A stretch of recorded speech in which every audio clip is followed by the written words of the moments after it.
Co Aytch by Sam R. Watkins, Part 3 out of 5. Back to camp. Dr. C.T. Quintard. Dr. C.T. Quintard was our chaplain for the 1st Tennessee Regiment during the whole war. And he stuck to us from the beginning even unto the end. During weekdays he ministered to us physically, and on Sundays spiritually. He was one of the purest and best men I ever knew. He would march and carry his knapsack every day the same as any soldier. He had one text he preached from which I remember now. It was the flying scroll. He said there was a flying scroll continually passing over our heads, which was like the reflections in a looking-glass, and all of our deeds, both good and bad, were written upon it. He was a good doctor of medicine, as well as a good doctor of divinity, and above either of these, he was a good man per se. Every old soldier of the 1st Tennessee Regiment will remember Dr. C. T. Quintard with the kindest and most sincere emotions of love and respect. He would go off into the country and get up for our regiment clothing and provisions, and wrote a little prayer and song book, which he had published, and gave it to the soldiers. I learned that little prayer and song book off by heart, and have a copy of it in my possession yet, which I would not part with for any consideration. Dr. Quintard's nature was one of love. He loved the soldiers, and the soldiers loved him, and deep down in his heart of hearts was a deep and lasting love for Jesus Christ, the Redeemer of the world, implanted there by God the Father himself. Wise, you got my hog. One day, a party of us privates concluded we would go across the Canasauga River on a raid. We crossed over in a canoe. After traveling for some time, we saw a neat-looking farmhouse, and sent one of the party forward to reconnoiter. He returned in a few minutes and announced that he had found a fine fatso in a pen near the house. Now, the plan we formed was for 2 of us to go into the house and keep the inmates interested, and the other was to toll and drive off the hog. I was one of the party which went into the house. There was no one there but an old lady and her sick and widowed daughter. They invited us in very pleasantly and kindly, and soon prepared us a very nice and good dinner. The old lady told us of all her troubles and trials. Her husband had died before the war, and she had 3 sons in the army, 2 of whom had been killed, and the youngest, who had been conscripted, was taken with the camp fever and died in the hospital at Atlanta, and she had nothing to subsist upon. After eating up what they then had, I was much interested, and remained a little while after my comrade had left. I soon went out, having made up my mind to have nothing to do with the hog affair. I did not know how to act. I was in a bad fix.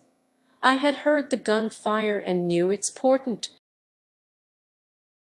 I knew the hog was dead, and went on up the road, and soon overtook my 2 comrades with the hog, which had been skinned and cut up, and was being carried on a pole between them. I did not know what to do. On looking back, I saw the old lady coming and screaming at the top of her voice, "You got my hog!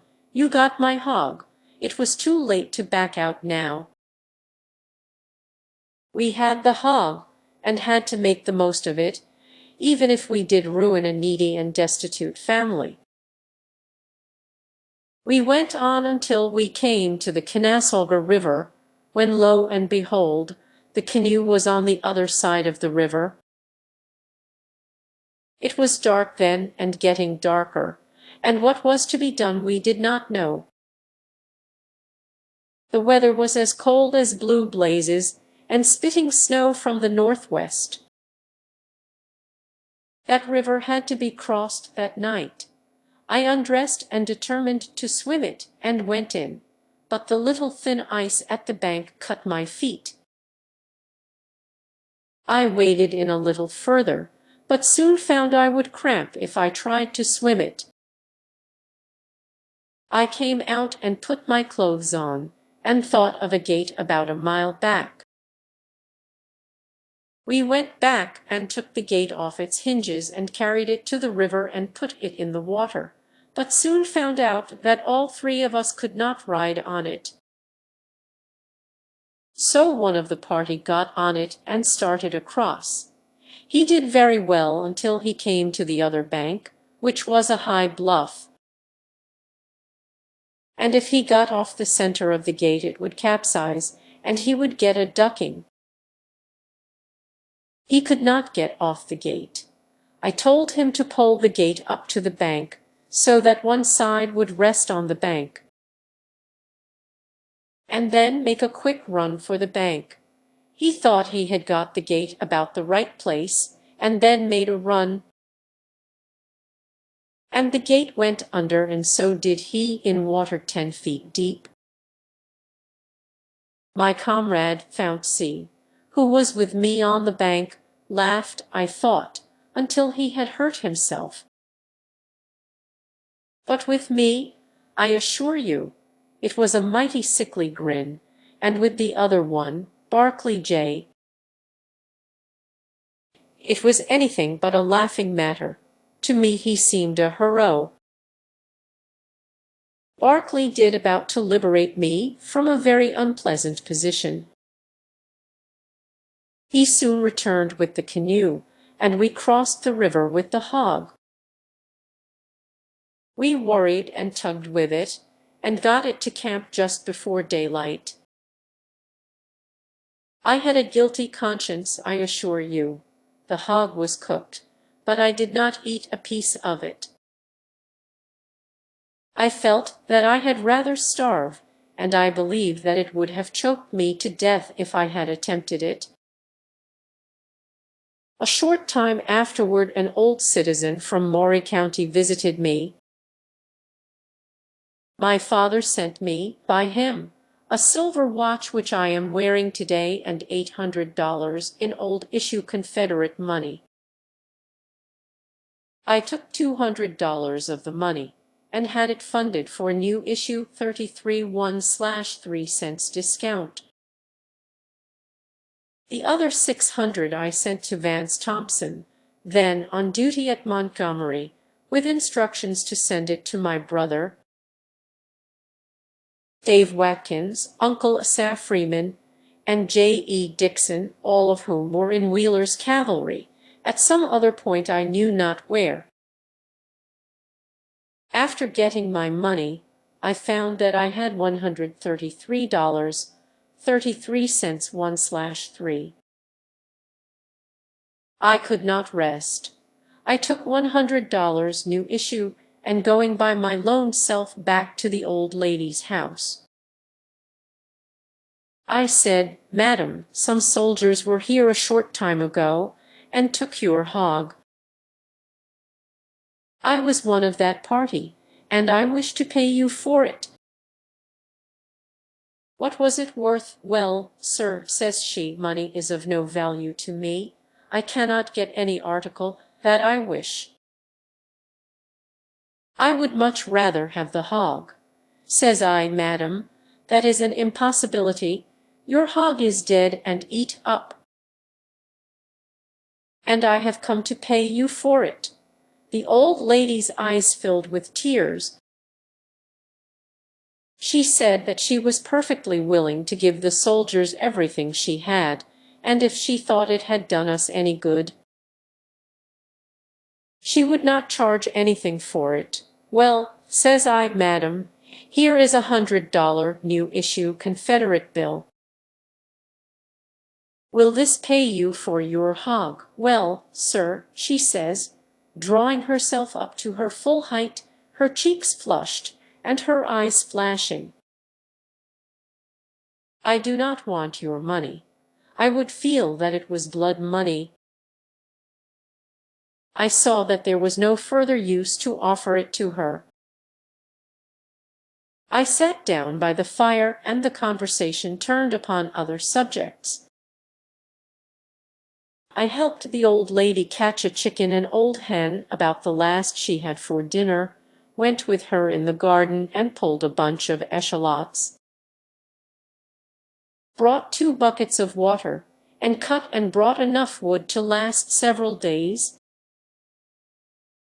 After a while, she invited me to dinner, and after dinner I sat down by her side, took her old hand in mine, and told her the whole affair of the hog, from beginning to end, how sorry I was, and how I did not eat any of that hog,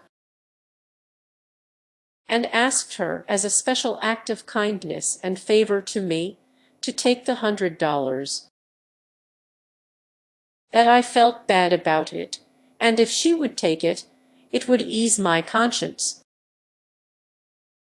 I laid the money on the table and left. I have never in my life made a raid upon anybody else. Target shooting, by some hook or crook, or blockade running, or smuggling, or Mason and Slidell, or Raphael Semmes, or something of the sort, the Confederate States government had come in possession of a small number of Whitworth guns,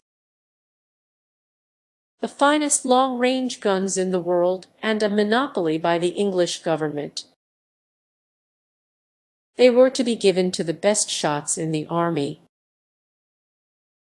One day Captain Joe P. Lee and Company H went out to shoot at a target for the gun. We all wanted the gun because if we got it we would be sharpshooters and be relieved from camp duty, etc. All the generals and officers came out to see us shoot. The mark was put up about 500 yards on a hill, and each of us had 3 shots. Every shot that was fired hit the board, but there was one man who came a little closer to the spot than any other one, and the Whitworth was awarded him, and as we just turned round to go back to camp, and was streaking it as fast as he could make tracks, all the boys whooping and yelling as hard as they could, when Jimmy Webster raised his gun and pulled down on him, and cut the rabbit's head entirely off with a Minnie ball right back of his ears. He was about 250 yards off. It might have been an accidental shot, but General Leonidas Polk laughed very heartily at the incident, and I heard him ask one of his staff if the Whitworth gun had been awarded. The staff officer responded that it had, and that a certain man in Colonel Farquharson's regiment, the 4th Tennessee, was the successful contestant. And I heard General Polk remark, "I wish I had another gun to give. I would give it to the young man that shot the rabbit's head off." None of our regiment got a Whitworth, but it has been subsequently developed that our regiment had some of the finest shots in it the world ever produced. For instance, George and Mac Campbell of Maury County, Billy Watkins of Nashville, and Colonel H. R. Field, and many others, who I cannot now recall to mind in this rapid sketch. Uncle Zach and Aunt Daphne, while at this place, I went out one day to hunt someone to wash my clothes for me. I never was a good washerwoman. I could cook, bring water, and cut wood, but never was much on the wash. In fact, it was an uphill business for me to wash up the things after grub time in our mess. I took my clothes and started out, and soon came to a little old Negro hut. I went in and says to an old negress, "Auntie, I would like for you to do a little washing for me." The old creature was glad to get it, as I agreed to pay her what it was worth. Her name was Aunt Daphne, and if she had been a politician, she would have been a success. I do not remember of a more fluent conversationalist in my life. Her tongue seemed to be on a balance, and both ends were trying to out-talk the other, but she was a good woman. Her husband was named Uncle Zack, and was the exact counterpart of Aunt Daphne. He always sat in the chimney corner, his feet in the ashes, and generally fast asleep. I am certain I never saw an uglier or more baboonish face in my life, but Uncle Zack was a good Christian, and I would sometimes wake him up to hear him talk Christian. He said that when he fest ligion, de devil come dere one night, and say, "Zack, come go wid me, and den de devil take me to hell, and jest stretch a wire across hell, and hang me up jest same like a side of bacon, through the tongue." Well, dar I hang like de bacon, and de grease kept droppin' down, and would blaze up all round me.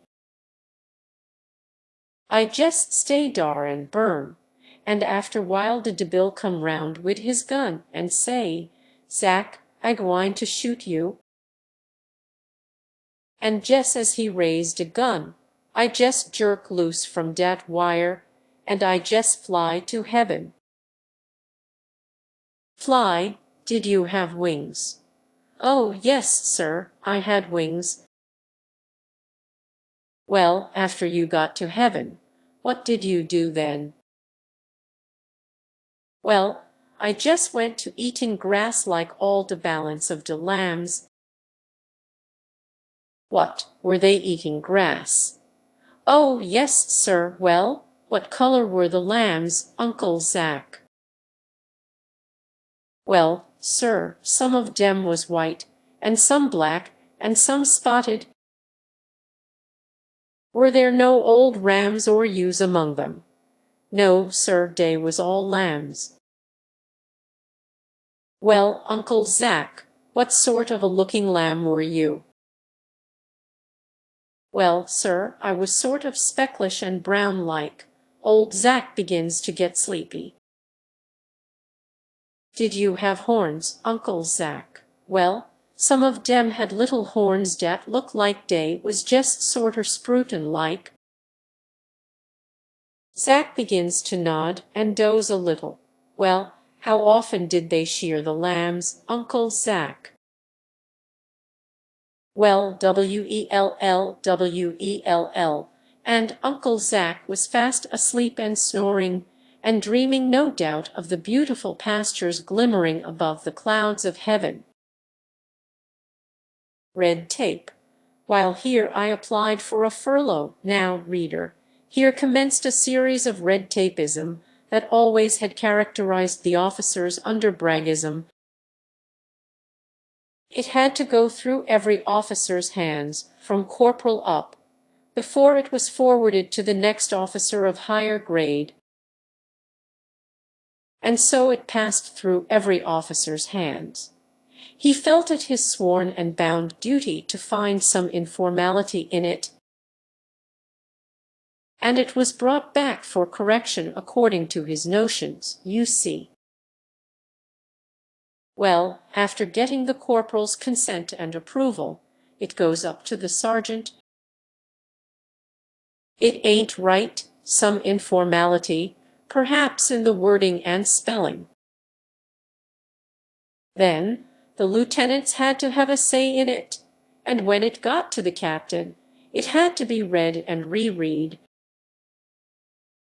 to see that every I was dotted and T crossed, but returned because there was one word that he couldn't make out. Then it was forwarded to the colonel. He would snatch it out of your hand, grit his teeth, and say D.N. it. Feel in his vest pocket and take out a lead pencil, and simply write AP for approved. This would also be returned with instructions that the colonel must write approved in a plain hand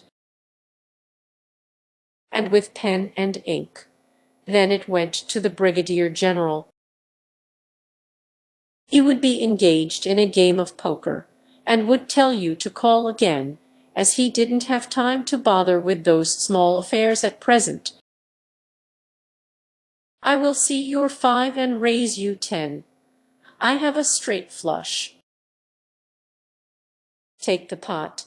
After setting him out, and when it wasn't his deal, I get up and walk around, always keeping the furlough in sight. After reading carefully the furlough, he says, "Well, sir, you have failed to get the adjutant's name to it.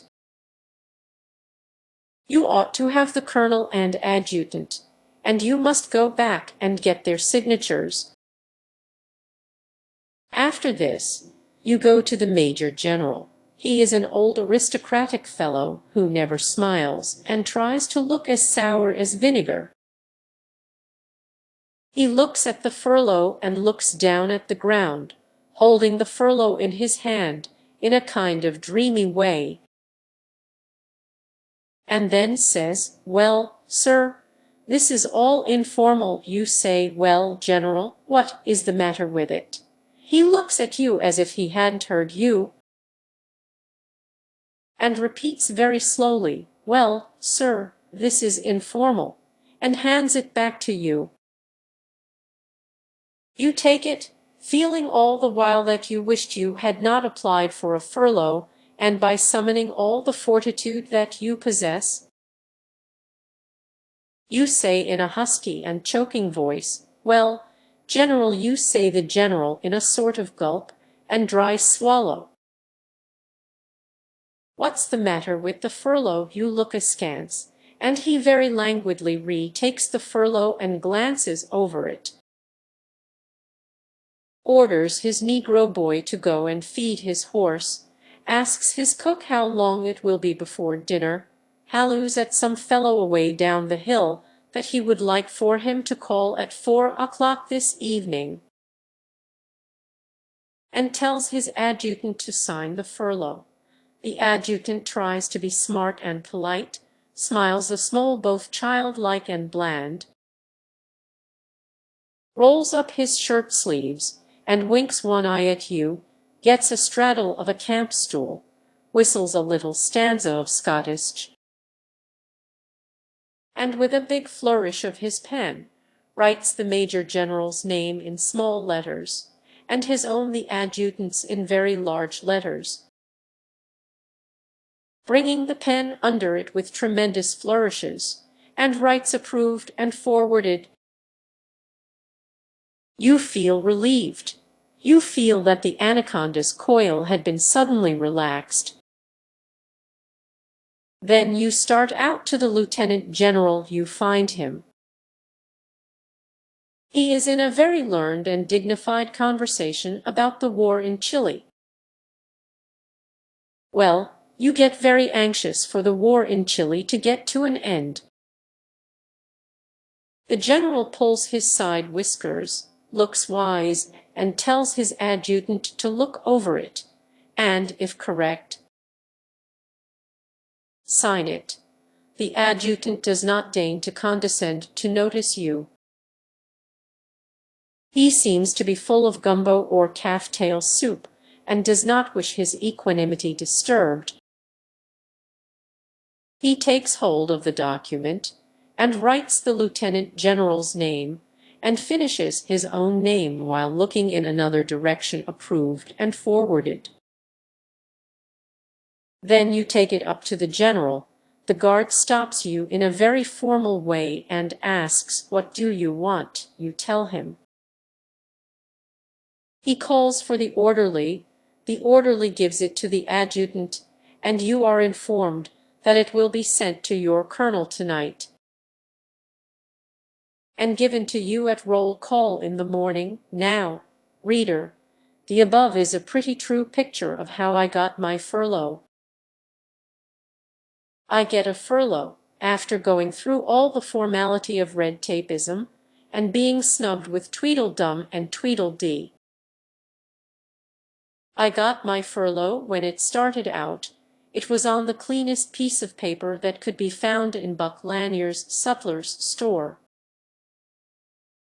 After it came back, it was pretty well used up, and looked as if it had gone through a very dark place and been beat with a soot bag.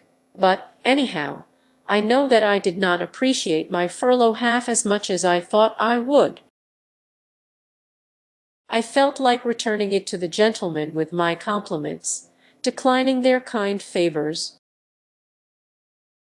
I felt that it was unwillingly given, and, as like begets like, it was very unwillingly received.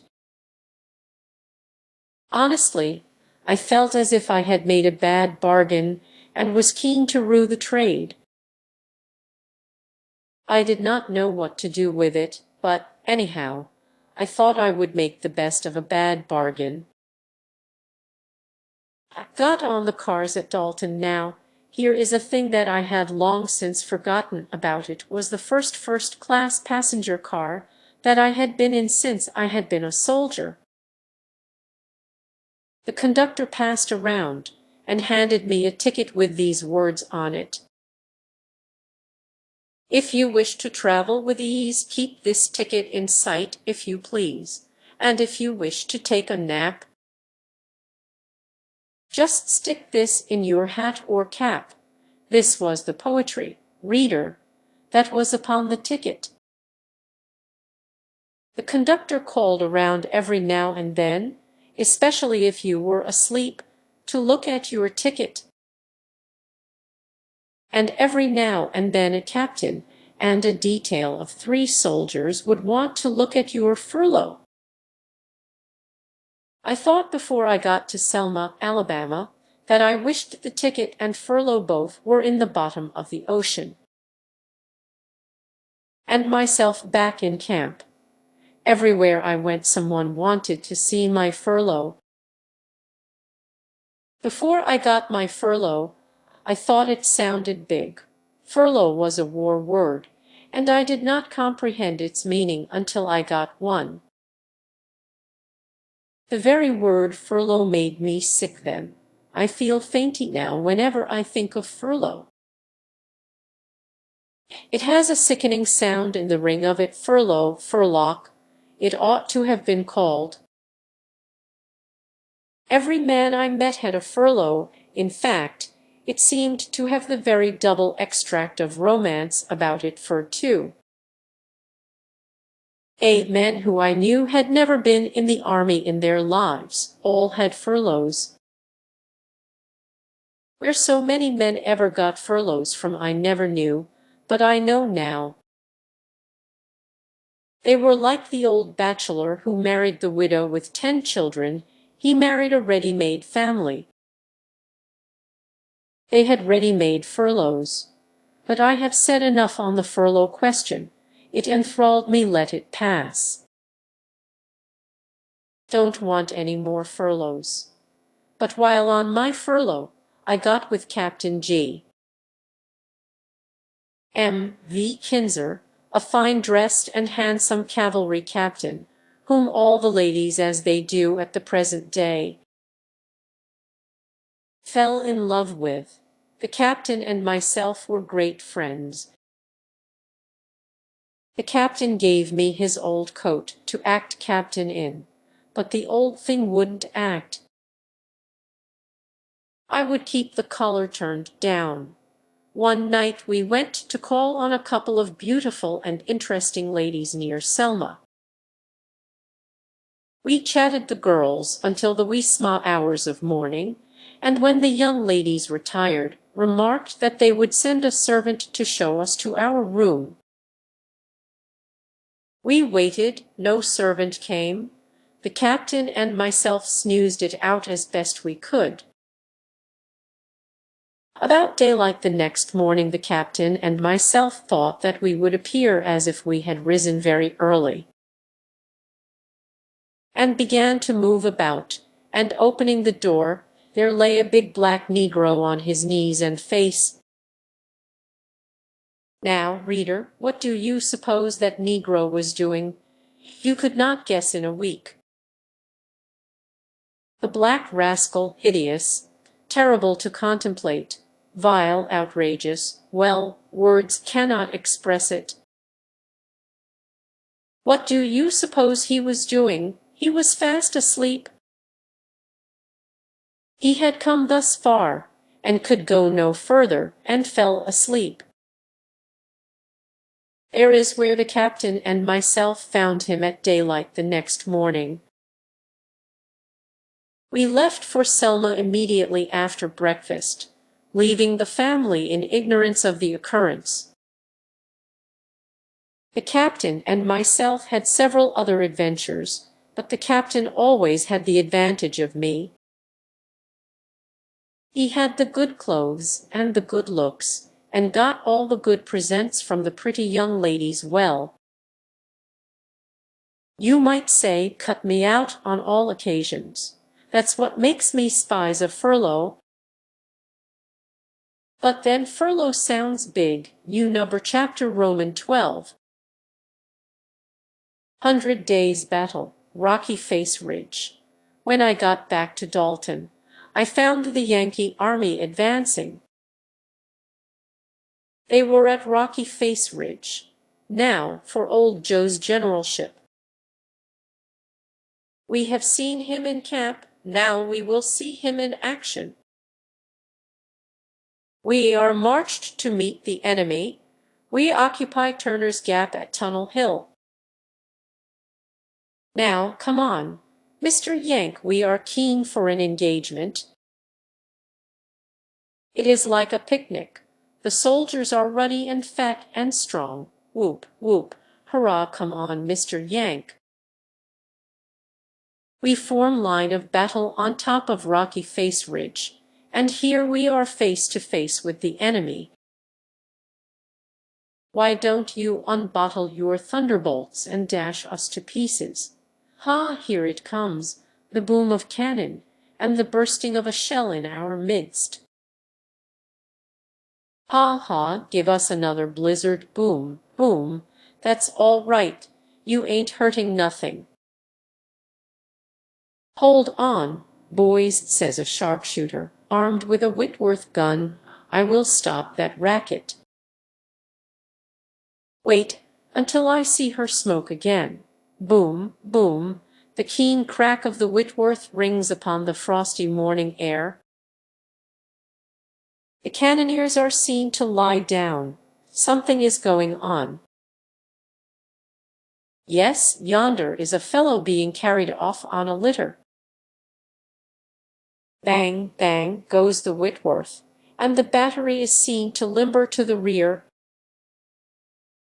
What next? A yell. What does this yell mean? A charge right up the hill, and a little sharp skirmish for a few moments.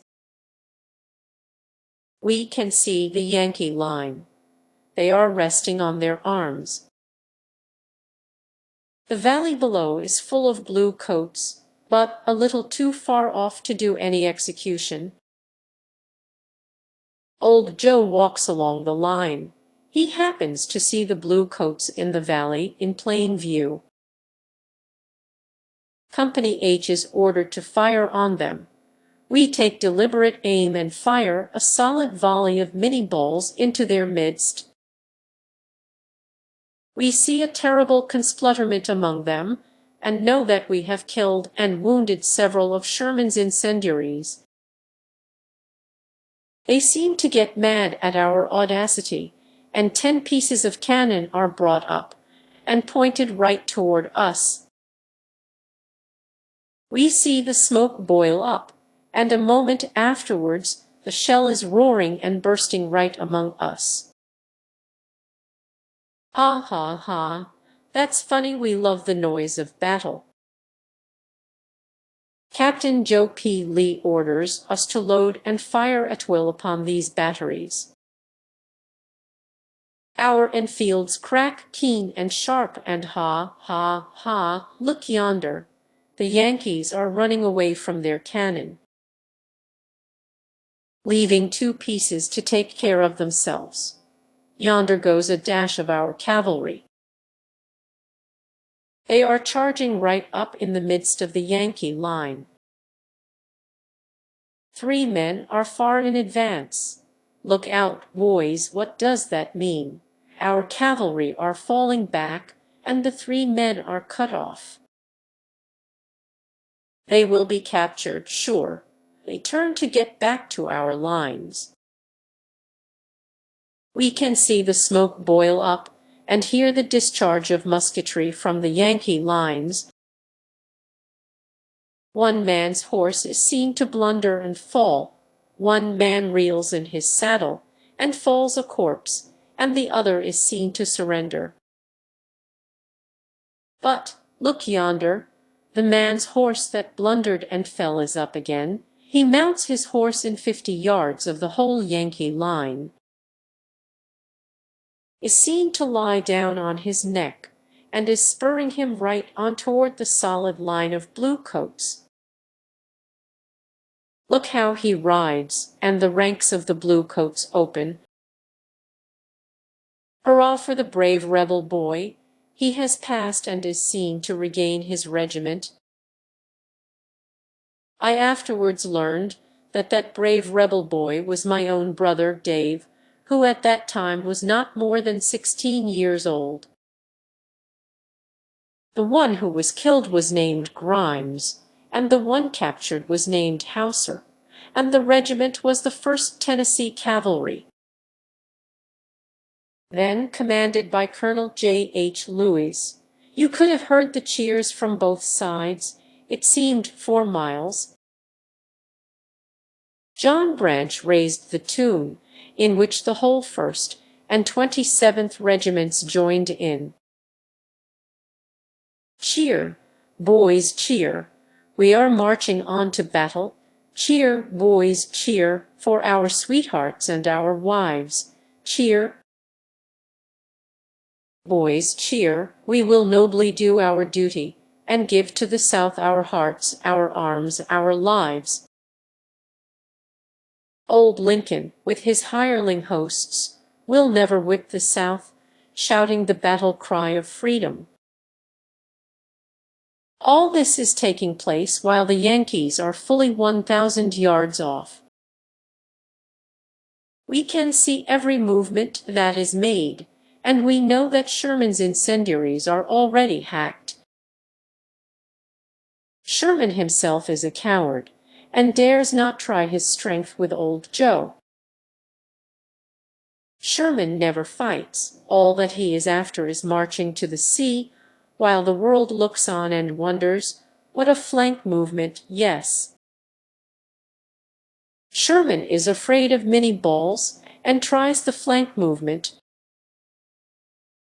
We are ordered to march somewhere. Falling back, old Joe knows what he is up to.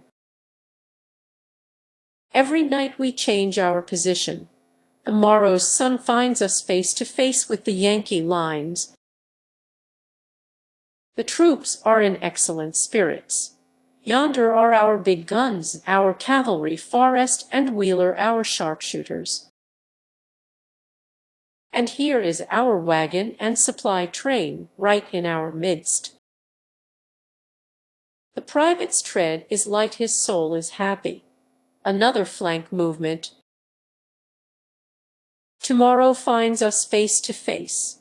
Well, you have come here to fight us, why don't you come on? We are ready. Always ready. Everything is working like clockwork. Machinery is all in order. Come, give us a tilt, and let us try our mettle. You say old Joe has got the brains, and you have got the men. You are going to flank us out of the Southern Confederacy. That's your plan, is it? Well, look out, we are going to pick off and decimate your men every day. You will be a picked chicken before you do that. What?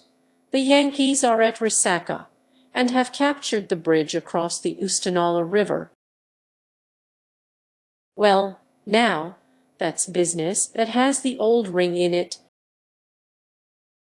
Tell it to us again, we are fond of hearing such things.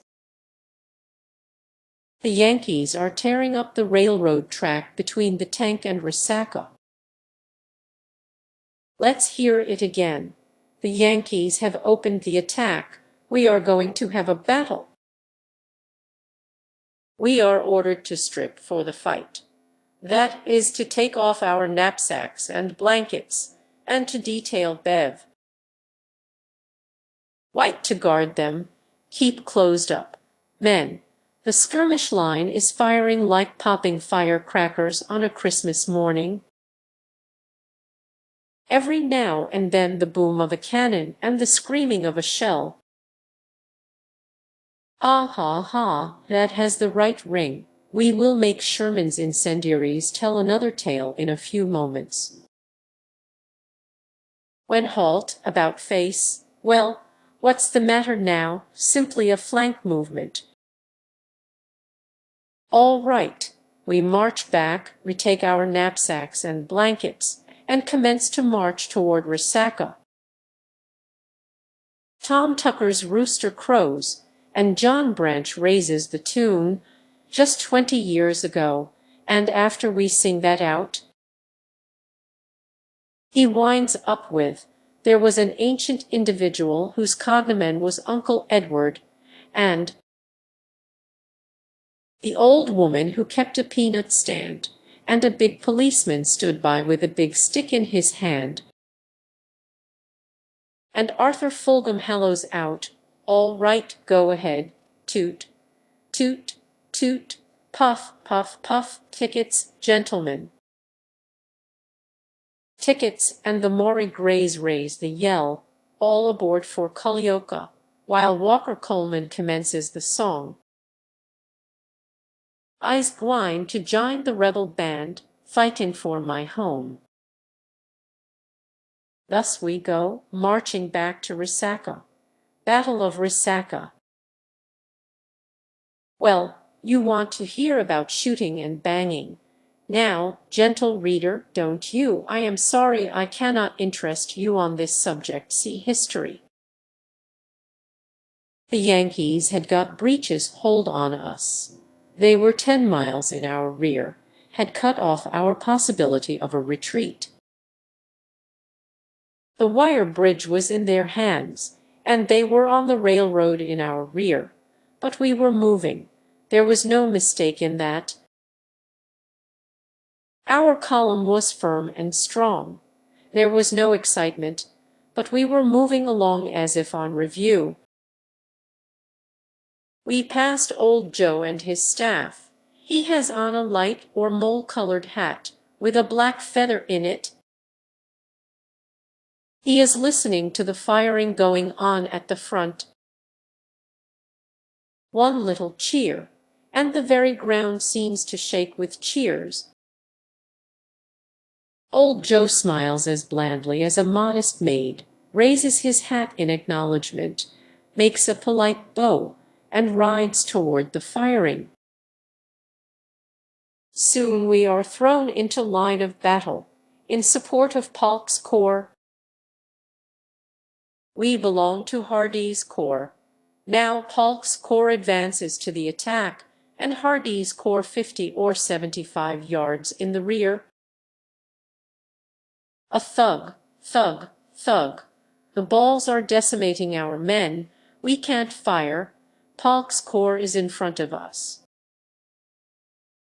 Should it give way, then it will be our time. The air is full of deadly missiles. We can see the two lines meet, and hear the deadly crash of battle, can see the blaze of smoke and fire. The earth trembles. Our little corps rush in to carry off our men as they are shot down, killed and wounded. Lie down, thug, thug. General Hardee passes along the line. Steady, boys. The old general had on a white cravat. He had been married to a young wife not more than 3 weeks. Go back, General, go back, go back, go back, is cried all along the line. He passes through the missiles of death unscathed. You number the enemy is checked. Yonder they fly, whipped and driven from the field. Attention, by the right flank, file left, march, double quick, and we were double quicking, we knew not whither. But that always meant fight. We pass over the hill, and through the valley, and there is old Joe pointing toward the tank with his sword. He looked like the pictures you see hung upon the walls. We cross the railroad. Halloo, here comes a cavalry charge from the Yankee line. Now for it, we will see how Yankee cavalry fight. We are not supported. What is the matter? Are we going to be captured? They thunder down upon us. Their flat-footed dragoons shake and jar the earth. They are all around us. We are surrounded. Form square, platoons right and left, wheel, kneel and fire. There we were in a hollow square. The Yankees had never seen anything like that before. It was something new. They charged right upon us. Colonel Field, sitting on his gray mare, right in the center of the hollow square, gives the command, front rank, kneel and present bayonet against cavalry. The front rank knelt down, placing the butts of their guns against their knees. Rear rank, fire at will, commence firing now. All this happened in less time than it has taken me to write it. They charged right upon us, no doubt expecting to ride right over us and trample us to death with the hoofs of their horses. They tried to spur and whip their horses over us, but the horses had more sense than that. We were pouring a deadly fire right into their faces, and soon men and horses were writhing in the death agonies. Officers were yelling at the top of their voices, "Surrender, surrender," but we were having too good a thing of it. We were killing them by scores, and they could not fire at us. If they did, they either overshot or missed their aim. Their ranks soon began to break and get confused, and finally they were routed and broke and ran in all directions, as fast as their horses could carry them. When we reformed our regiment and marched back, we found that General Johnston's army had all passed over the bridge at Resaca. Now, reader, this was one of our tight places. The 1st Tennessee Regiment was always ordered to hold tight places, which we always did. We were about the last troops that passed over. Now, gentle reader, that is all I know of the Battle of Resaca. We had repulsed every charge, had crossed the bridge with every wagon and cannon and everything, and had nothing lost or captured. It beat anything that has ever been recorded in history. I wondered why old Joe did not attack in their rear. The explanation was that Hood's line was being enfiladed, his men decimated, and he could not hold his position. We are still fighting battles innumerable. The Yankees had thrown pontoons across the river below Resaca, in hopes to intercept us on the other side. We were marching on the road, They seemed to be marching parallel with us. It was fighting, fighting, every day. When we awoke in the morning, the firing of guns was our reveille. And when the sun went down, it was our retreat and our lights out. Fighting, fighting, fighting, all day and all night long. Battles were fought every day, and in one respect we always had the advantage. They were the attacking party, and we always had good breastworks thrown up during the night. Johnston's army was still intact. The soldiers drew their regular rations of biscuit and bacon, sugar and coffee, whiskey and tobacco. When we went to sleep, we felt that old Joe, the faithful old watchdog, had his eye on the enemy. No one was disposed to straggle and go back to Company Q. Company Q was the name for play-outs. They even felt safer in the regular line than in the rear with Company Q. Well, as stated previously, it was battle, battle, battle, every day for 100 days. The boom of cannon and the rattle of musketry was our reveille and retreat, and Sherman knew that it was no child's play. Today, April 14, 1882, I say, and honestly say, that I sincerely believe the combined forces of the whole Yankee nation could never have broken General Joseph E. Johnston's line of battle, beginning at Rocky Face Ridge and ending on the banks of the Chattahoochee. Adairsville Octagon House. The 1st Tennessee always occupies tight places. We had stacked our arms and gone into camp. I saw our cavalry falling back, I thought, rather hurriedly. I ran to the road and asked them what was the matter. They answered, "Matter enough. Yonder are the Yankees. Are you infantry fellows going to make a stand here?" I told Colonel Field what had been told to me, and he hooted at the idea, but balls that had shucks tied to their tails were passing over, and our regiment was in the rear of the whole army. I could hardly draw anyone's attention to the fact that the cavalry had passed us, and that we were on the outpost of the whole army. When an order came for our regiment to go forward as rapidly as possible and occupy an octagon house in our immediate front,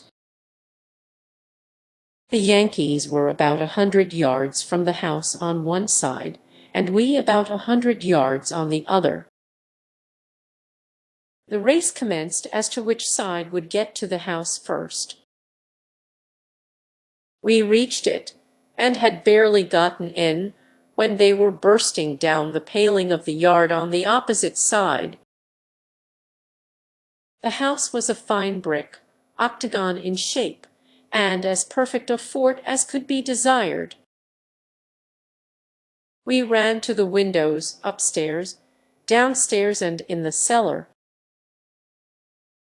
The Yankees cheered and charged, and our boys got happy. Colonel Field told us he had orders to hold it until every man was killed, and never to surrender the house. It was a forlorn hope. We felt we were gone fawn-skins, sure enough. At every discharge of our guns, we would hear a Yankee squall. The boys raised a tune. "I's gwine to join the rebel band, a-fighting for my home," as they loaded and shot their guns. Then the tune of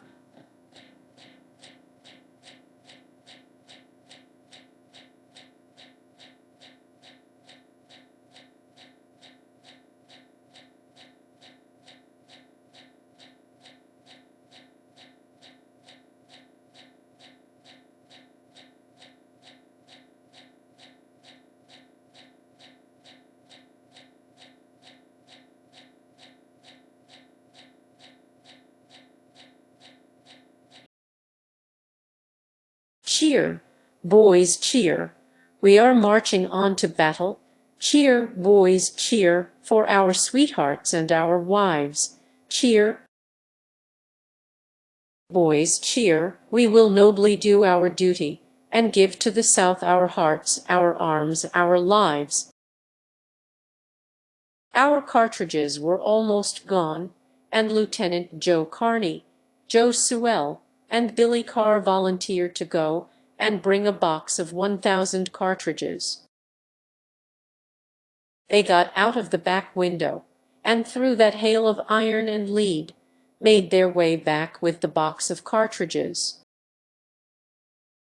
Our ammunition being renewed, the fight raged on.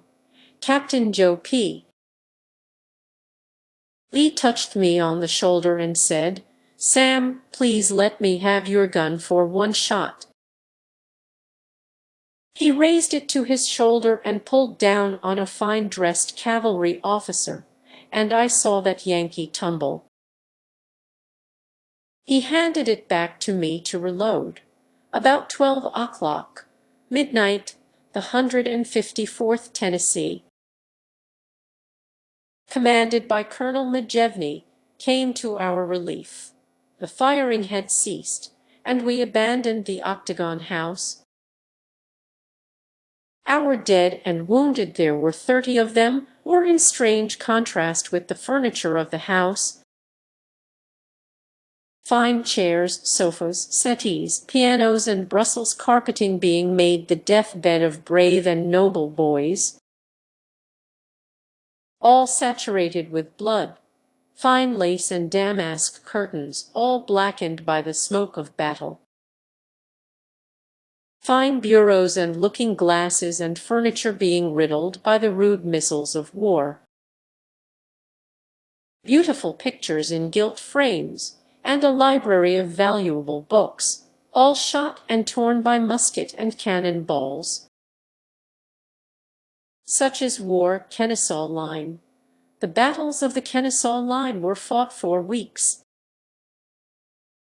Cannonading and musketry firing was one continual thing. It seemed that shooting was the order of the day, and pickets on both sides kept up a continual firing. That sounded like 10,000 woodchoppers. Sometimes the woodchoppers would get lazy or tired, and there was a lull.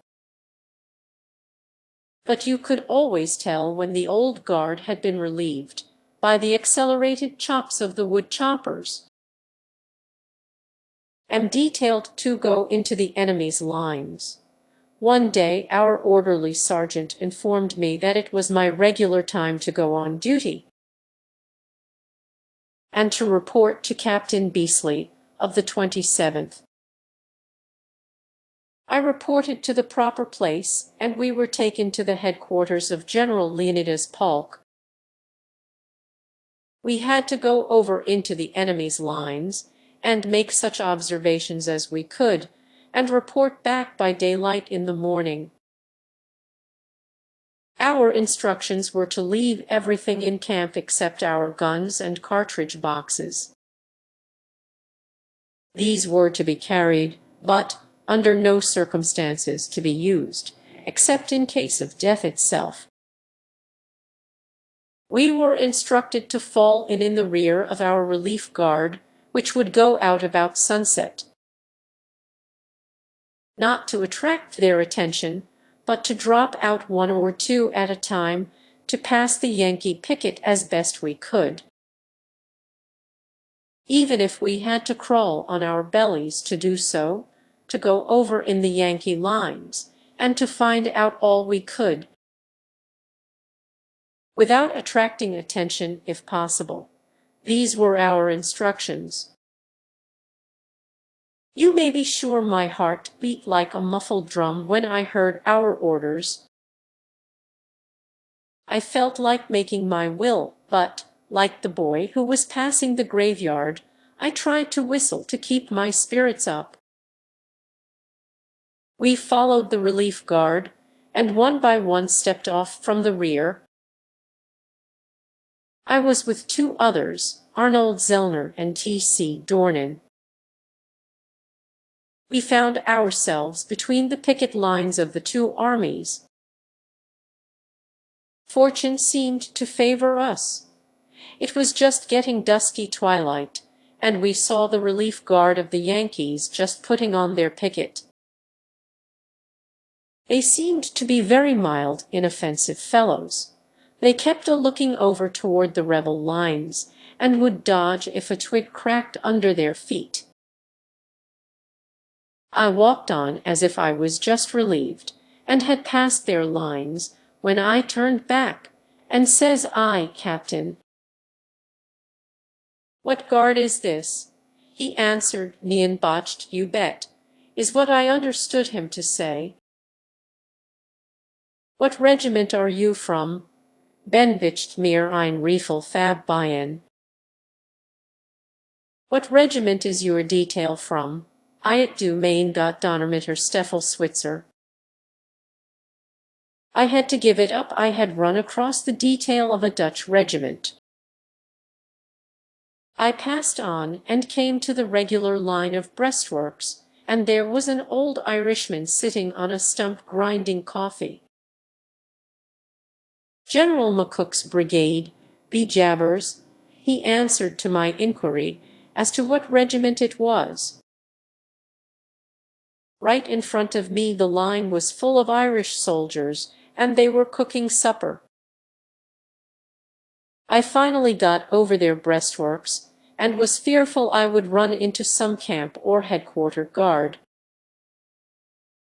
and the countersign would be demanded of me. I did not know what to do in that case, but I thought of the way that I had gotten in hundreds of times before in our army, when I wanted to slip the guard, and that was to get a gun, go to some cross street or conspicuous place, halt the officer, and get the countersign. And while standing near General Sherman's headquarters, I saw a courier come out of his tent, get on his horse, and ride toward where I stood. As he approached, says I, "Halt, who goes there?" "A friend with the countersign." He advanced and whispered in my ear the word "United." He rode on. I had gotten their countersign, and felt I was no longer a prisoner. I went all over their camp, and saw no demonstration of any kind. Night had thrown her mantle over the encampment. I could plainly see the sentinels on their weary vigils along the lines, but there was none in their rear. I met and talked with a great many soldiers, but could get no information from them. About 2 o'clock at night I saw a body of men approaching where I was. Something told me that I had better get out of their way, but I did not. The person in command said, "Say there, you, sir." "Say, you, sir," says I. "Are you speaking to me?" "Yes," very curtly and abruptly. "What regiment do you belong to?" says I. 127th Illinois. "Well, sir, fall in here. I am ordered to take up all stragglers." Fall in promptly," says I. "I am instructed by General McCook to remain here and direct a courier to General William's headquarters." He says, "It's a strange place for a courier to come to." His command marched on. About an hour afterwards, about 3 o'clock, I heard the assembly sound. I knew then that it was about time for me to be getting out of the way. Soon their companies were forming, and they were calling the roll everywhere. Everything had begun to stir. Artillerymen were hitching up their horses. Men were dashing about in every direction. I saw their army form and move off. I got back into our lines and reported to General Polk. He was killed that very day on the Kennesaw line. General Stevens was killed the very next day. Every now and then a dead picket was brought in. Times had begun to look bilious indeed. Their cannon seemed to be getting the best of ours in every fight. The cannons of both armies were belching and bellowing at each other, and the pickets were going it like wood choppers. In earnest, we were entrenched behind strong fortifications. Our rations were cooked and brought to us regularly, and the spirits of the army were in good condition. We continued to change position and build new breastworks every night. 1/3 of the army had to keep awake in the trenches, while the other 2/3 slept.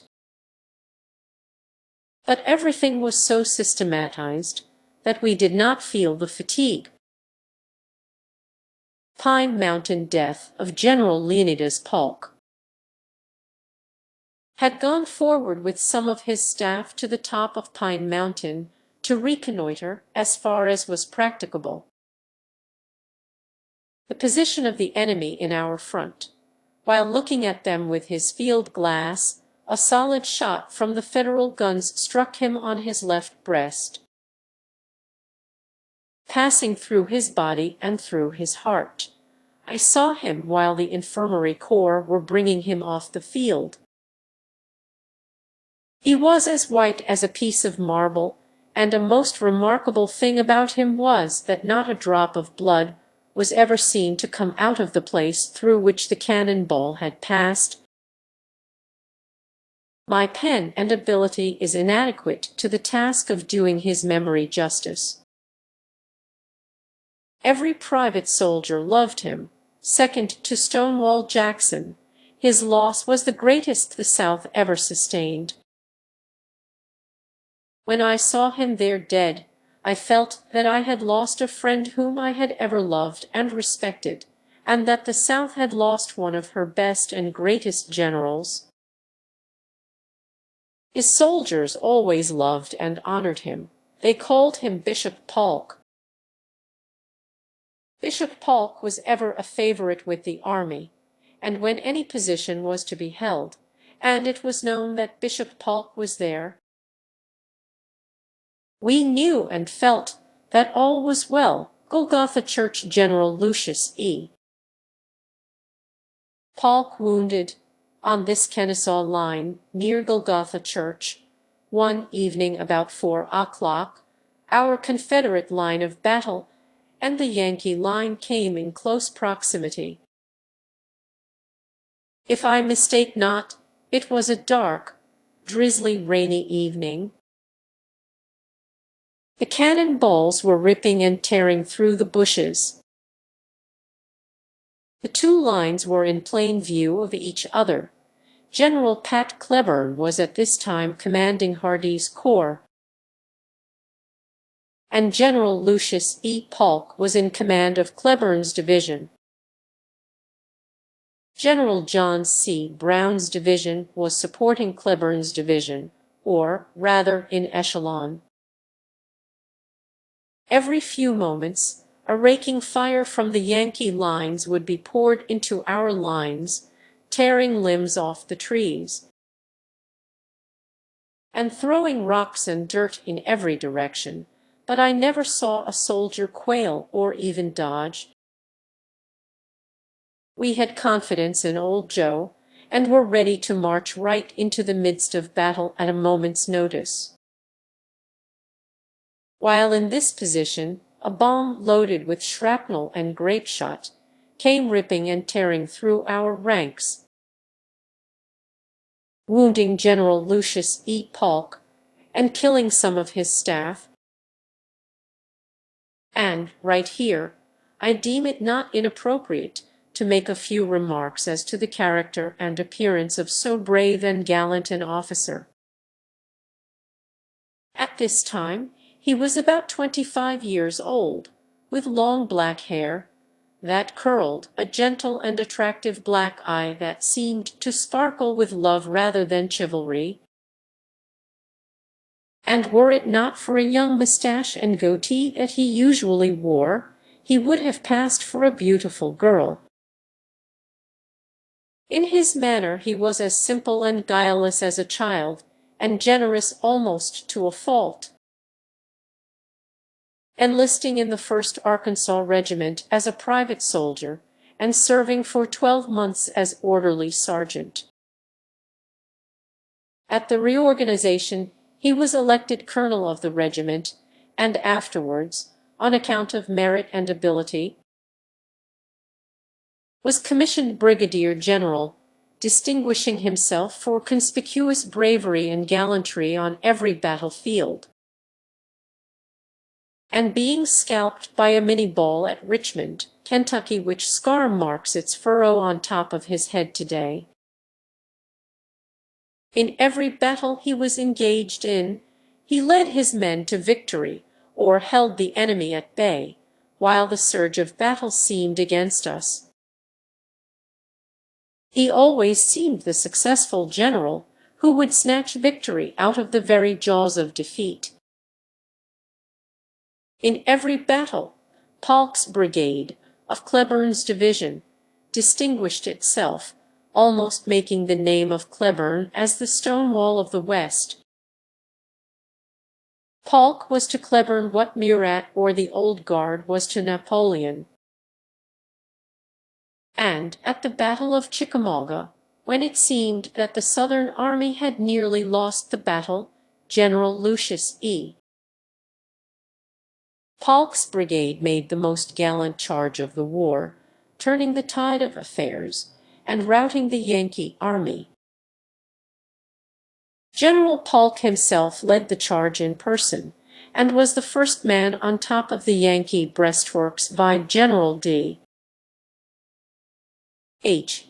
Hill's report of the Battle of Chickamauga, and in every attack he had the advance guard, and in every retreat the rear guard of the army. Why? Because General Lucius E.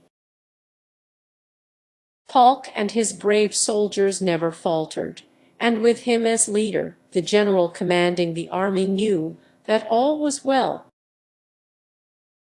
Well, this evening of which I now write, the litter corps ran up and placed him on a litter, and were bringing him back through Company H of our regiment, when one of the men was wounded, and I am not sure but another one was killed, and they let him fall to the ground. At that time, the Yankees seemed to know that they had killed or wounded a general, and tore loose their batteries upon this point.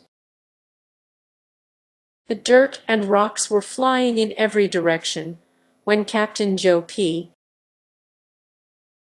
Lee, Jim Brandon, and myself ran forward, grabbed up the litter, brought General Polk off the crest of the hill, and assisted in carrying him to the headquarters of General Cleburne. When we got to General Cleburne, he came forward and asked General Polk if he was badly wounded, and General Polk remarked laughingly, "Well, I think I will be able to get a furlough now."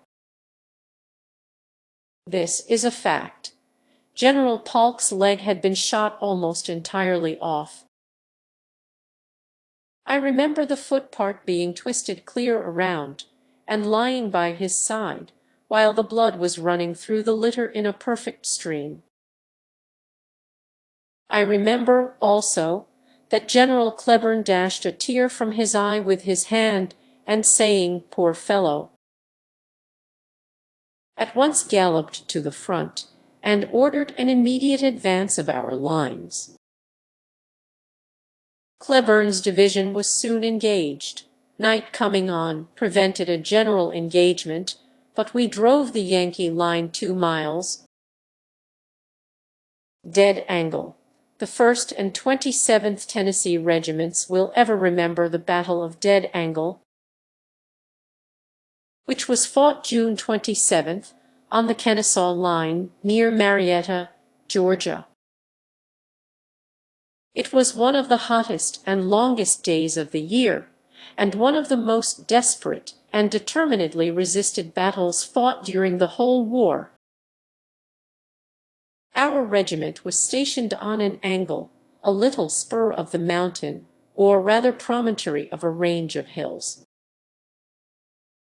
extending far out beyond the main line of battle, and was subject to the enfilading fire of 40 pieces of artillery of the Federal batteries. It seemed fun for the guns of the whole Yankee army to play upon this point. We would work hard every night to strengthen our breastworks, and the very next day they would be torn down smooth with the ground by solid shots and shells from the guns of the enemy. Even the little trees and bushes which had been left for shade were cut down as so much stubble. For more than a week this constant firing had been kept up against this salient point. In the meantime, skirmishing in the valley below resembled the sounds made by 10,000 wood choppers. Well, on the fatal morning of June 27th, the sun rose clear and cloudless, the heavens seemed made of brass, and the earth of iron, and as the sun began to mount toward the zenith, everything became quiet, and no sound was heard save a peckerwood on a neighboring tree, tapping on its old trunk, trying to find a worm for his dinner. We all knew it was but the dead calm that precedes the storm. On the distant hills we could plainly see officers dashing about hither and thither, and the stars and stripes moving to and fro. And we knew the Federals were making preparations for the mighty contest. We could hear but the rumbling sound of heavy guns, and the distant tread of a marching army, as a faint roar of the coming storm, which was soon to break the ominous silence with the sound of conflict. It seemed that the Archangel of Death stood and looked on with outstretched wings while all the earth was silent, when all at once 100 guns from the Federal line opened upon us, and for more than an hour they poured their solid and chain shot, grape and shrapnel right upon this salient point, defended by our regiment alone, when, all of a sudden, our pickets jumped into our works and reported the Yankees advancing, and almost at the same time a solid line of blue coats came up the hill. I discharged my gun, and happening to look up, and I heard John Branch, of the Rock City Guards, commanded by Captain W. D. Kelly, who were next Company H, say, "Look at that Yankee flag! Shoot that fellow!" Snatch that flag out of his hand. My pen is unable to describe the scene of carnage and death that ensued in the next 2 hours. Column after column of Federal soldiers were crowded upon that line, and by referring to the history of the war you will find they were massed in column 40 columns deep. In fact, the whole force of the Yankee army was hurled against this point, but no sooner would a regiment mount our works than they were shot down or surrendered. And soon we had every gopher hole full of Yankee prisoners. Yet still the Yankees came. It seemed impossible to check the onslaught, but every man was true to his trust, and seemed to think that at that moment the whole responsibility of the Confederate government was rested upon his shoulders. Talk about other battles, victories, shouts, cheers, and triumphs, but in comparison with this day's fight, all others dwarf into insignificance. The sun beaming down on our uncovered heads, the thermometer being 110 degrees in the shade, and a solid line of blazing fire right from the muzzles of the Yankee guns being poured right into our very faces, singeing our hair and clothes, the hot blood of our dead and wounded spurting on us, the blinding smoke and stifling atmosphere filling our eyes and mouths, and the awful concussion causing the blood to gush out of our noses and ears, and above all, the roar of battle, made it a perfect pandemonium. Afterward I heard a soldier express himself by saying that he thought hell had broke loose in Georgia. Sure enough, I have heard men say that if they ever killed a Yankee during the war they were not aware of it. I am satisfied that on this memorable day, every man in our regiment killed from 1 to 4, yea, 50 men, I mean from 20 to 100 each. All that was necessary was to load and shoot. In fact, I will ever think that the reason they did not capture our works was the impossibility of their living men passing over the bodies of their dead. The ground was piled up with one solid mass of dead and wounded Yankees. I learned afterwards from the burying squad that in some places they were piled up like cordwood 12 deep. After they were time and time again beaten back, they at last were enabled to fortify a line under the crest of the hill, only 30 yards from us, and they immediately commenced to excavate the earth with the purpose of blowing up our line. We remained here 3 days after the battle. In the meantime the woods had taken fire, and during the nights and days of all that time continued to burn. And at all times, every hour of day and night, you could hear the shrieks and screams of the poor fellows who were left on the field. And a stench, so sickening as to nauseate the whole of both armies, arose from the decaying bodies of the dead left lying on the field. On the 3rd morning the Yankees raised a white flag, asked an armistice to bury their dead, not for any respect either army had for the dead, but to get rid of the sickening stench.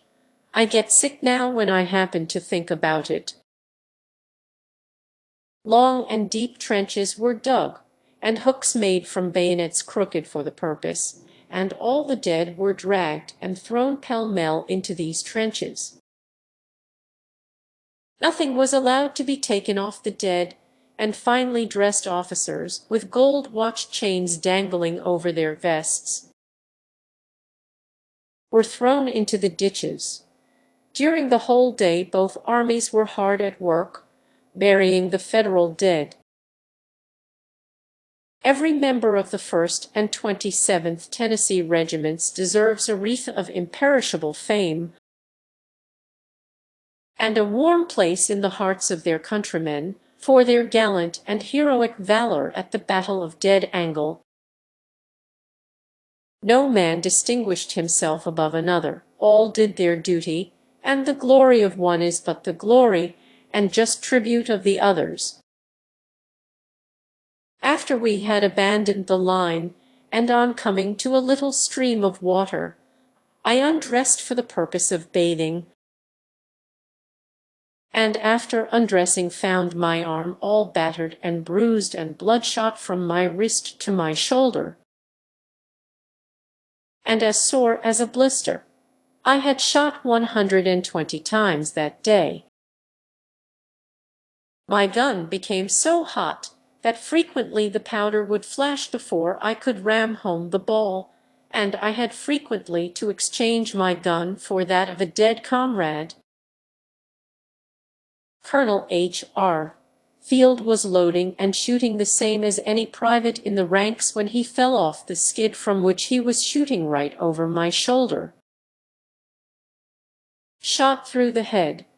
I laid him down in the trench, and he said, "Well, they have got me at last, but I have killed 15 of them. Time about is fair play, I reckon." But Colonel Field was not killed, only wounded, and one side paralyzed. Captain Joe P. Lee, Captain Mac Campbell, Lieutenant T. H. Maney, and other officers of the regiment threw rocks and beat them in their faces with sticks. The Yankees did the same. The rocks came in upon us like a perfect hailstorm, and the Yankees seemed very obstinate and in no hurry to get away from our front, and we had to keep up the firing and shooting them down in self-defense.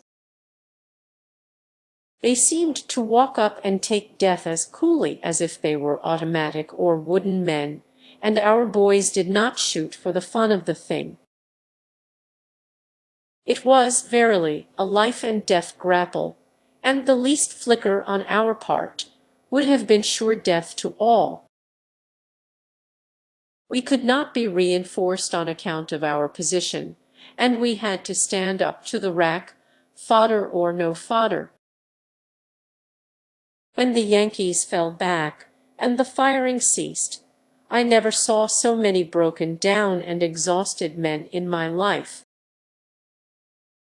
I was as sick as a horse, and as wet with blood and sweat as I could be, and many of our men were vomiting with excessive fatigue, over-exhaustion, and sunstroke. Our tongues were parched and cracked for water, and our faces blackened with powder and smoke. And our dead and wounded were piled indiscriminately in the trenches. There was not a single man in the company who was not wounded, or had holes shot through his hat and clothing. Captain Beasley was killed, and nearly all his company killed and wounded. The Rock City Guards were almost piled in heaps, and so was our company. Captain Joe P. Lee was badly wounded. Poor Walter Hood and Jim Brandon were lying there among us, while their spirits were in heaven. Also William A. Hughes, my old messmate and friend, who had clerked with me for S. F. and J. M. Mays, and who had slept with me for these many years, and a boy who loved me more than any other person on earth has ever done. I had just discharged the contents of my gun into the bosoms of 2 men, one right behind the other, killing them both, and was reloading, when a Yankee rushed upon me, having me at a disadvantage, and said, "You have killed my 2 brothers. And now I've got you." Everything I had ever done rushed through my mind. I heard the roar, and felt the flash of fire, and saw my more than friend, William A. Hughes, grab the muzzle of the gun, receiving the whole contents in his hand and arm, and mortally wounding him. Reader, he died for me. In saving my life, he lost his own. When the infirmary corps carried him off, all mutilated and bleeding, he told them to give me Florence Fleming, that was the name of his gun, which he had put on it in silver letters, and to give me his blanket and clothing. He gave his life for me, and everything that he had. It was the last time that I ever saw him, but I know that away up yonder, beyond the clouds, blackness, tempest and night, and away above the blue vault of heaven, where the stars keep their ceaseless vigils,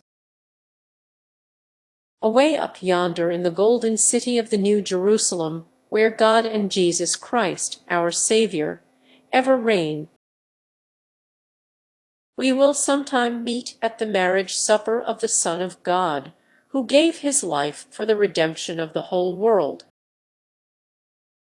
For several nights they made attacks upon our lines, but, in every attempt, they were driven back with great slaughter. They would ignite the tape of bomb shells and throw them over in our lines, but, if the shell did not immediately explode, they were thrown back. They had a little shell called hand grenade, but they would either stop short of us or go over our heads and were harmless. General Joseph E. Johnston sent us a couple of chevaux de frise. When they came, a detail of 3 men had to roll them over the works. Those 3 men were heroes. Their names were Edmund Brandon, T. C. Dornan, and Arnold Zellner. Although it was a solemn occasion, every one of us was convulsed with laughter at the ridiculous appearance and actions of the detail. Every one of them made their wills and said their prayers truthfully and honestly before they undertook the task. I laugh now every time I think of the ridiculous appearance of the detail, but to them it was no laughing matter. I will say that they were men who feared not, nor faltered in their duty. They were men, and today deserve the thanks of the people of the South. That night about midnight an alarm was given that the Yankees were advancing. They would only have to run about 20 yards before they would be in our works. We were ordered to shoot. Every man was hallooing at the top of his voice, "Shoot, shoot, shoot, shooty." On the alarm, both the Confederate and Federal lines opened, with both small arms and artillery, and it seemed that the very heavens and earth were in a grand conflagration, as they will be at the final judgment after the resurrection. I have since learned that this was a false alarm, and that no attack had been meditated. Previous to the day of attack, the soldiers had cut down all the trees in our immediate front, throwing the tops downhill and sharpening the limbs of the same, thus making, as we thought, an impenetrable abatis of vines and limbs locked together. But nothing stopped or could stop the advance of the Yankee line, but the hot shot and cold steel that we poured into their faces from under our headlogs. One of the most shameful and cowardly acts of Yankee treachery was committed there that I ever remember to have seen. A wounded Yankee was lying right outside of our works, and begging most piteously for water, when a member of the railroad company, his name was Hog Johnson, and the very man who stood vidette with Theodore Sloan and I at the Battle of Missionary Ridge, and who killed the 3 Yankees,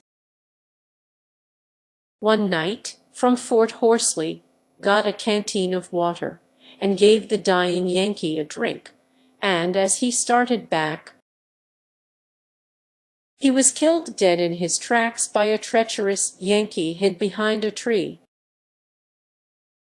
It matters not, for somewhere in God's holy word, which cannot lie, he says that he that giveth a cup of cold water in my name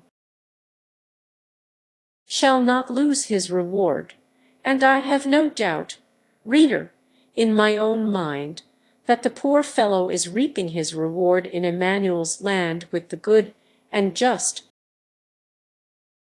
In every instance where we tried to assist their wounded, our men were killed or wounded.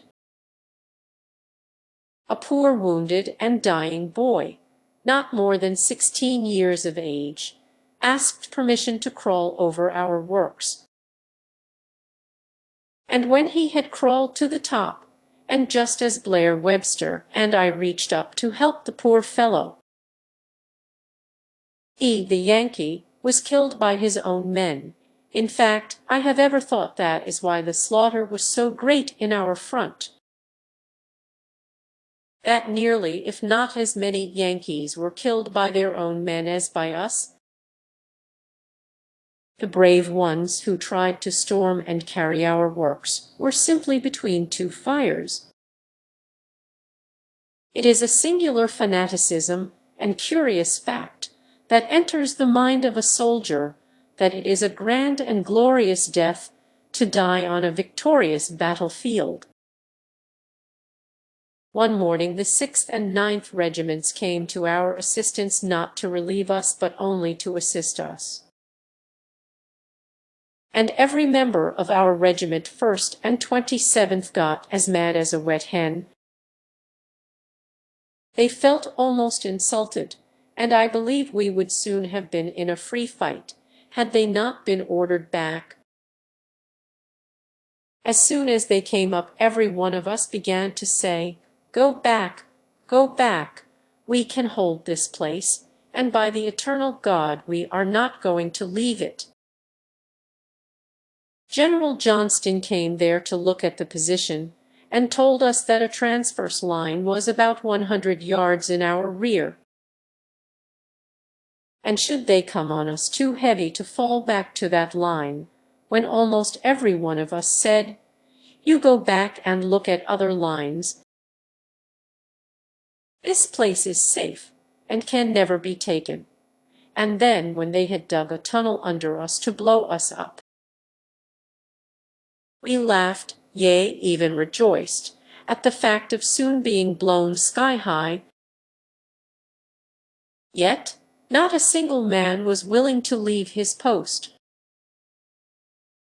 When old Joe sent us the 2 chevaux de fries, and kept on sending us water and rations and whiskey and tobacco, and word to hold our line, we would invariably send word back to rest easy, and that all is well at Dead Angle. I have ever thought that is one reason why General Johnston fell back from this Kennesaw line, and I will say today, in 1882, that while we appreciated his sympathies and kindness toward us, yet we did not think hard of old Joe for having so little confidence in us at that time. A perfect hail of Minnie balls was being continually poured into our head logs the whole time we remained here. The Yankees would hold up small looking-glasses so that our strength and breastworks could be seen in the reflection in the glass. And they also had small mirrors on the butts of their guns, so arranged that they could height up the barrels of their guns by looking through these glasses, while they themselves would not be exposed to our fire, and they kept up this continual firing day and night, whether they could see us or not. Sometimes a glancing shot from our head logs would wound someone, but I cannot describe it as I would wish. I would be pleased to mention the name of every soldier, not only of Company H alone, but every man in the 1st and 27th Tennessee Consolidated regiments on this occasion, but I cannot now remember their names, and will not mention any one in particular, fearing to do injustice to some whom I might inadvertently omit. Every man and every company did their duty. Company G, commanded by Captain Mac Campbell, stood side by side with us on this occasion, as they ever had during the whole war. But soldiers of the 1st and 27th regiments, it is with a feeling of pride and satisfaction to me today that I was associated with so many noble and brave men, and who were subsequently complimented by Jeff Davis, then President of the Confederate States of America, in person, who said that every member of our regiment was fit to be a captain, his very words. I mention Captain W. C. Flournoy of Company K, the Martin Guards, Captain Ledbetter of the Rutherford Rifles, Captains Kelly and Steele of the Rock City Guards, and Captain Atkinson of the Williamson Greys, and Captain Fulcher, and other names of brave and heroic men, some of whom live today, but many have crossed the dark river and are resting under the shade of the trees on the other shore, waiting and watching for us, who are left to do justice to their memory and our cause, and when we old rebels have accomplished God's purpose on earth, we, too, will be called to give an account of our battles, struggles, and triumphs. Reader mine, I fear that I have wearied you with too long a description of the Battle of Dead Angle. If so, please pardon me, as this is but a sample of the others which will now follow each other in rapid succession. And, furthermore, in stating the above facts, the half has not been told. Grandly, gloriously, nobly dyeing the soil of old Mother Earth, and enriching the same with their crimson life's blood. While doing what? Only trying to protect their homes and families, their property, their constitution, and their laws that had been guaranteed to them as a heritage forever by their forefathers. They died for the faith that each state was a separate sovereign government, as laid down by the Declaration of Independence and the Constitution of our fathers. Battle of New Hope Church. We were on a forced march along a dusty road. I never in my whole life saw more dust. The dust fairly popped under our feet, like tramping in a snowdrift, and our eyes and noses and mouths were filled with the dust that arose from our footsteps, and to make matters worse, the boys all tried to kick up a bigger dust. Cavalry and artillery could not be seen at 10 paces, being perfectly enveloped in dust. It was a perfect fog of dust. We were marching along, it then being nearly dark, when we heard the hoarse boom of a cannon in our rear. It sounded as if it had a bad attack of croup. It went croup, croup, croup.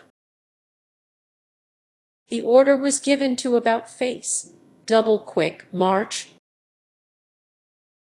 We double-quicked back to the old church on the roadside when the 1st Tennessee Cavalry, commanded by Colonel Lewis, and the 9th Battalion, commanded by Major James H. Watkin, passed us and charged the advance of the Federal forces.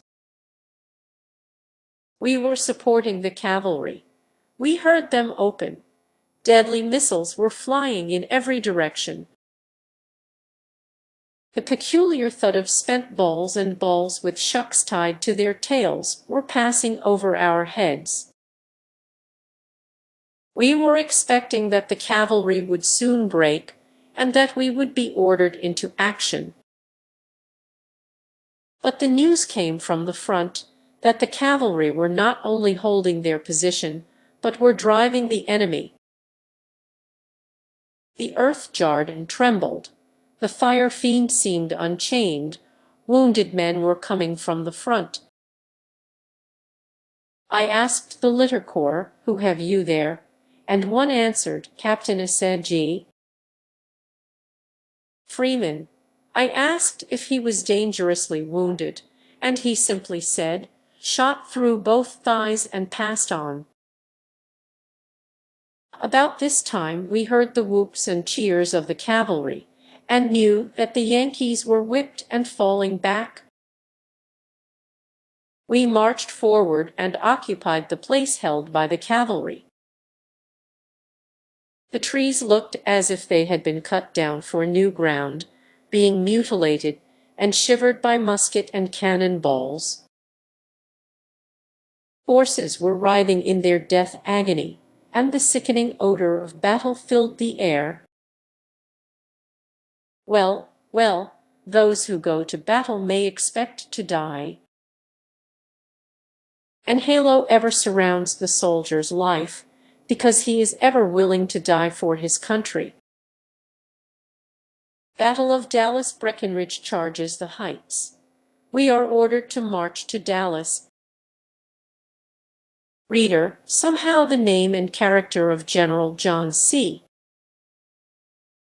Breckenridge charms me. That morning he looked grand and glorious. His infantry, artillery, and cavalry were drawn up in line of battle in our immediate front. He passed along the line, and stopping about the center of the column, said, "Soldiers, we have been selected to go forward and capture yon heights. Do you think we can take them? I will lead the attack." The men whooped, and the cry, we can," was heard from one end of the line to the other.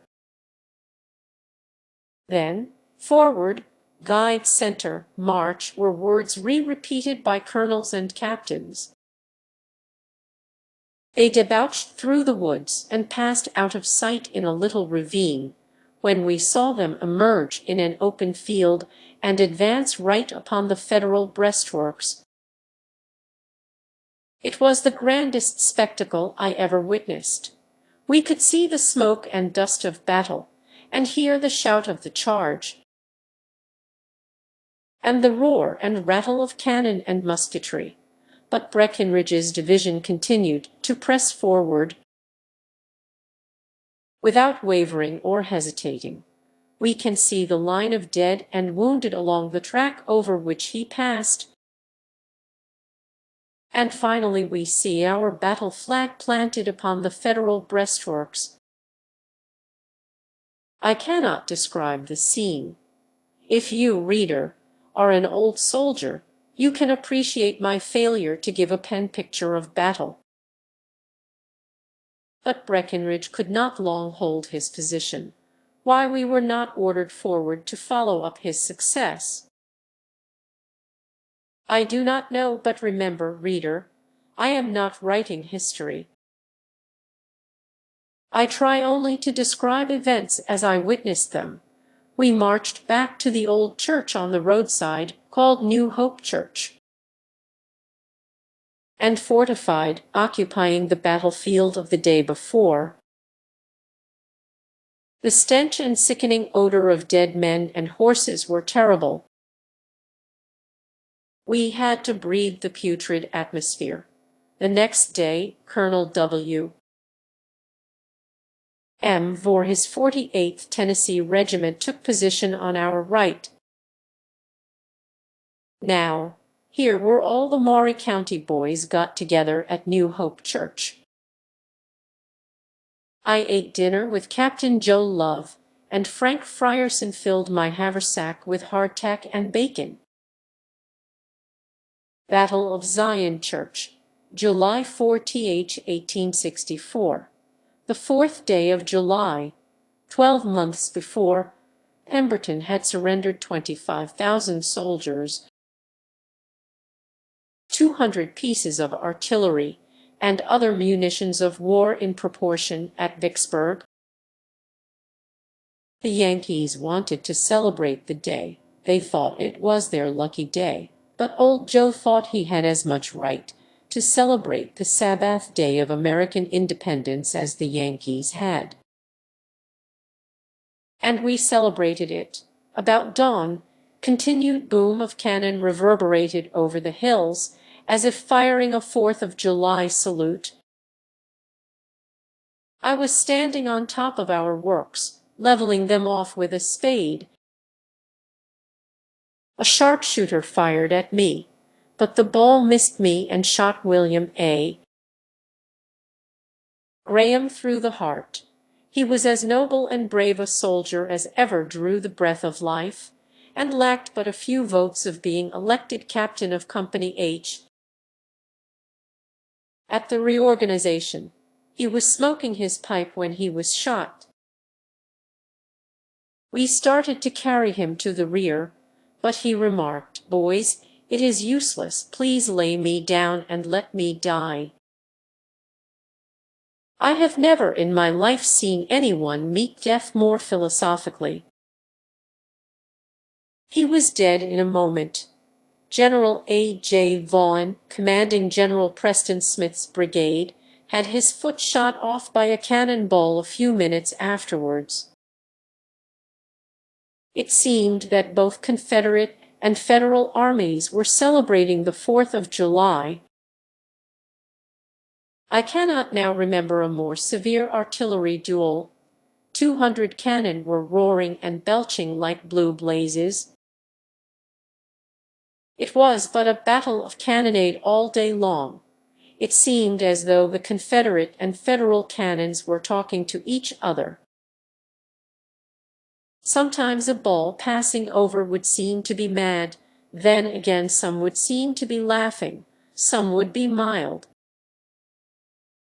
Some sad, some gay, some sorrowful, some rollicking and jolly, and then again some would scream like the ghosts of the dead.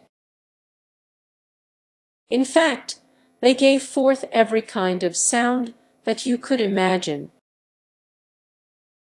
It reminded one of when two storms meet in mid-ocean, the mountain billows of waters coming from two directions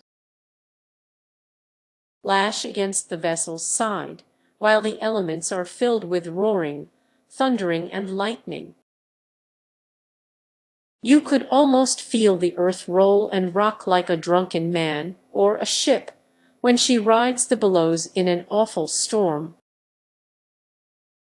It seemed that the earth was frequently moved from its foundations, and you could hear it grate as it moved.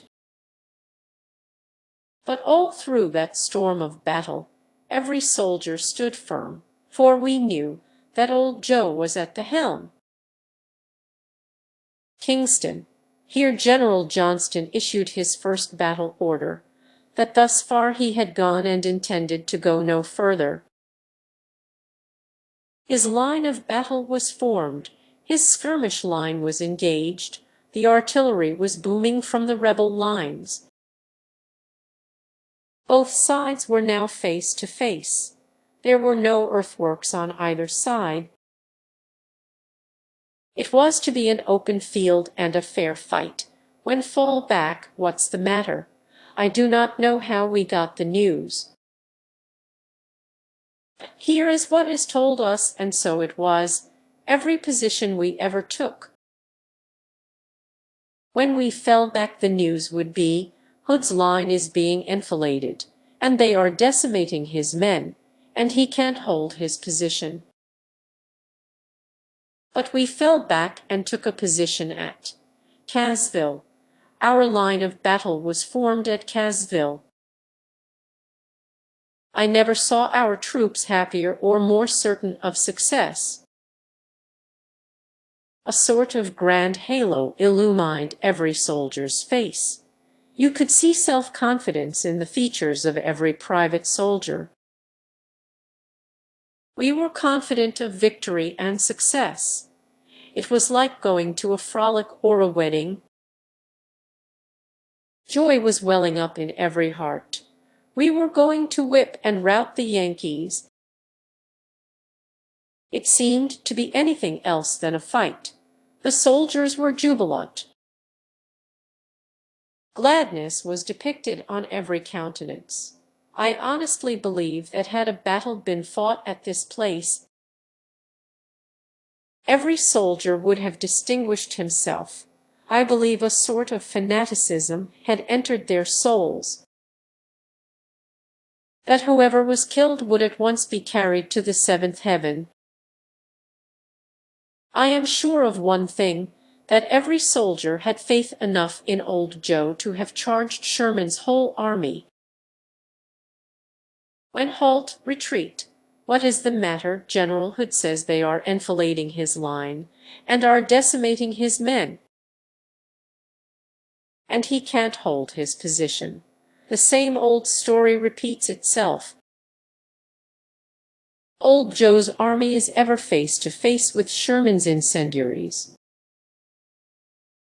We have faith in old Joe's ability to meet Sherman whenever he dares to attack. The soldiers draw their regular rations.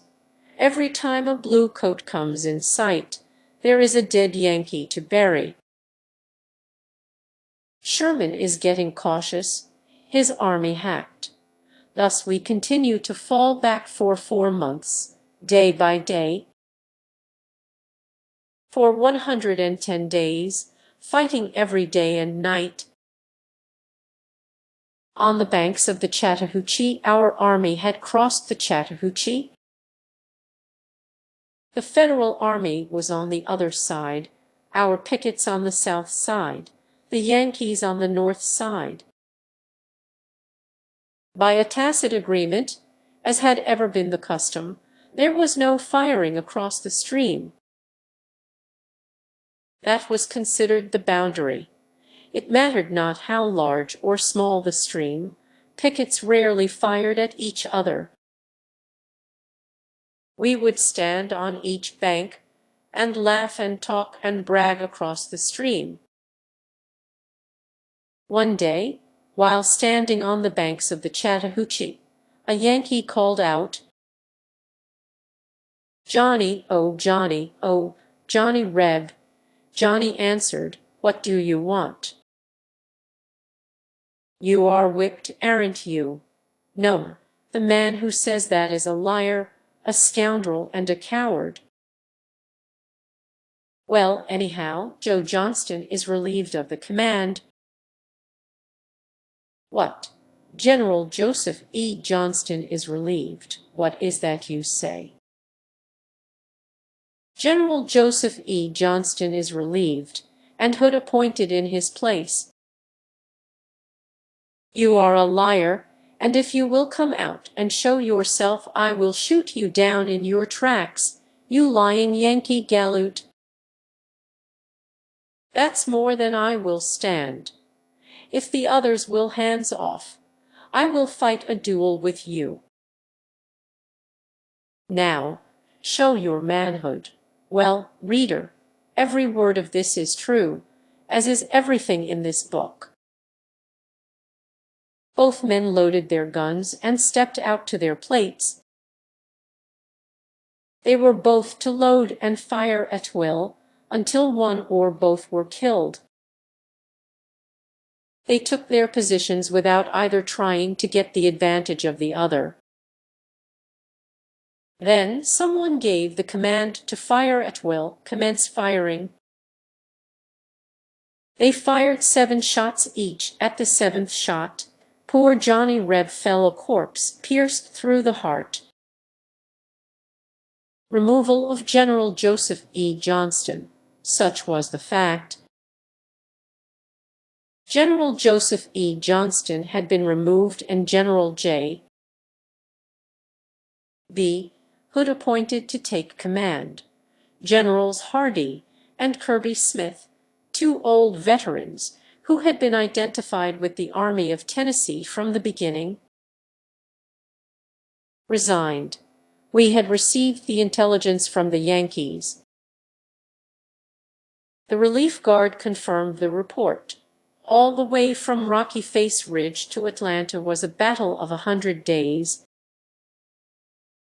Yet Hood's line was all the time enfiladed, and his men decimated, and he could not hold his position.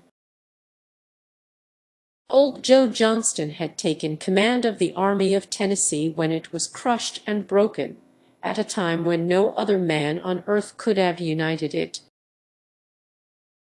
He found it in rags and tatters, hungry and heartbroken, the morale of the men gone, their manhood vanished to the winds.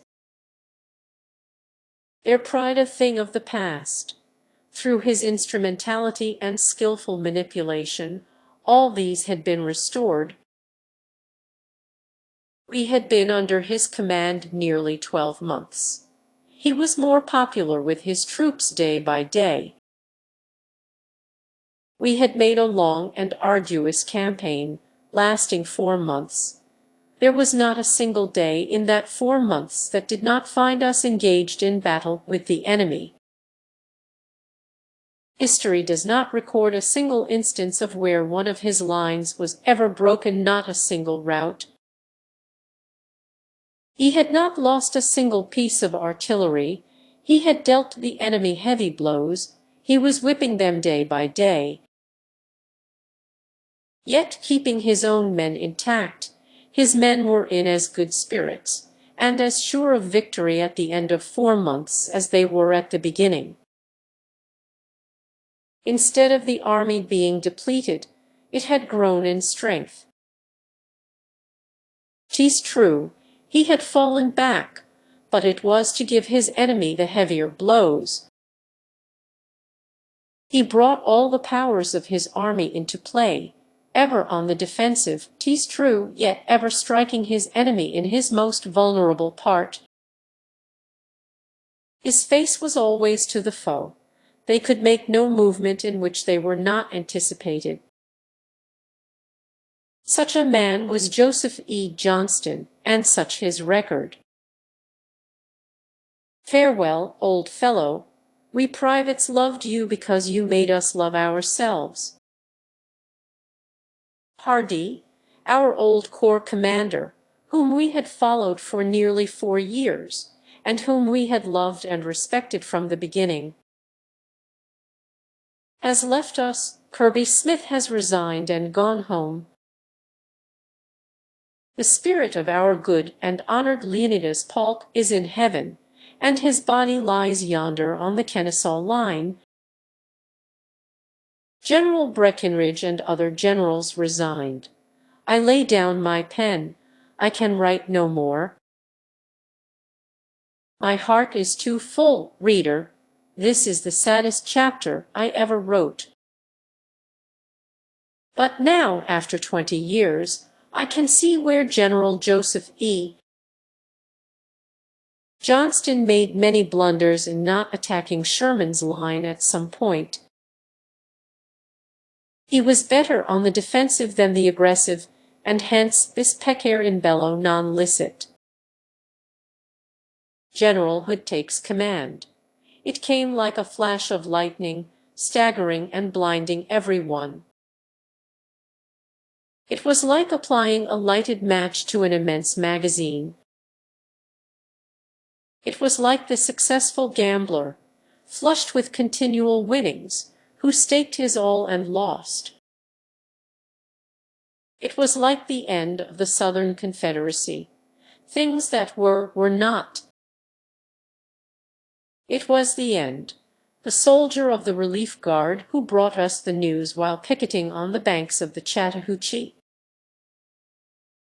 remarked, by way of imparting gently the information, "Boys, we've fought all the war for nothing. There is nothing for us in store now." What's the matter now? General Joe Johnston is relieved. Generals Hardee and Kirby Smith has resigned. And General Hood is appointed to take command of the Army of Tennessee. My God, is that so? It is certainly a fact. Then I will never fire another gun. Any news or letters that you wish carried home? I've quit and am going home. Please tender my resignation to Jeff Davis as a private soldier in the C.S. Army. 5 men of that picket, there were just 5, as rapidly as they could, took off their cartridge boxes. After throwing down their guns and then their canteens and haversacks, taking out of their pockets their gun wipers, wrench and gun stoppers, and saying they would have no more use for them things, They marched off, and it was the last we ever saw of them. In 10 minutes they were across the river, and no doubt had taken the oath of allegiance to the United States government. Such was the sentiment of the Army of Tennessee at that time. Chapter Roman 13. Atlanta. Hood strikes. General John B. Hood had the reputation of being a fighting man, and wishing to show Jeff Davis what a bully fighter he was. Lights in on the Yankees on Peachtree Creek, but that was I give a dare affair. General William B. Bates' division gained their works, but did not long hold them. Our division, now commanded by General John C. Brown, was supporting Bates' division. Our regiment supporting the 154th Tennessee, which was pretty badly cut to pieces, and I remember how mad they seemed to be, because they had to fall back. Hood thought he would strike while the iron was hot, and while it could be hammered into shape, and make the Yankees believe that it was the powerful arm of old Joe that was wielding the sledge. But he was like the fellow who took a piece of iron to the shop, intending to make him an axe.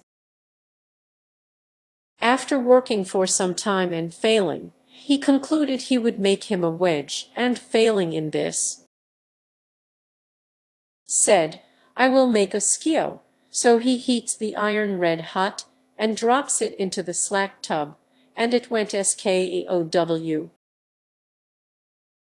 Bubble, bubble, skeow bust, killing a Yankee scout. On the night of the 20th, the Yankees were on Peachtree Creek, advancing toward Atlanta. I was a vidette that night, on the outpost of the army. I could plainly hear the moving of their army, even the talking and laughing of the Federal soldiers.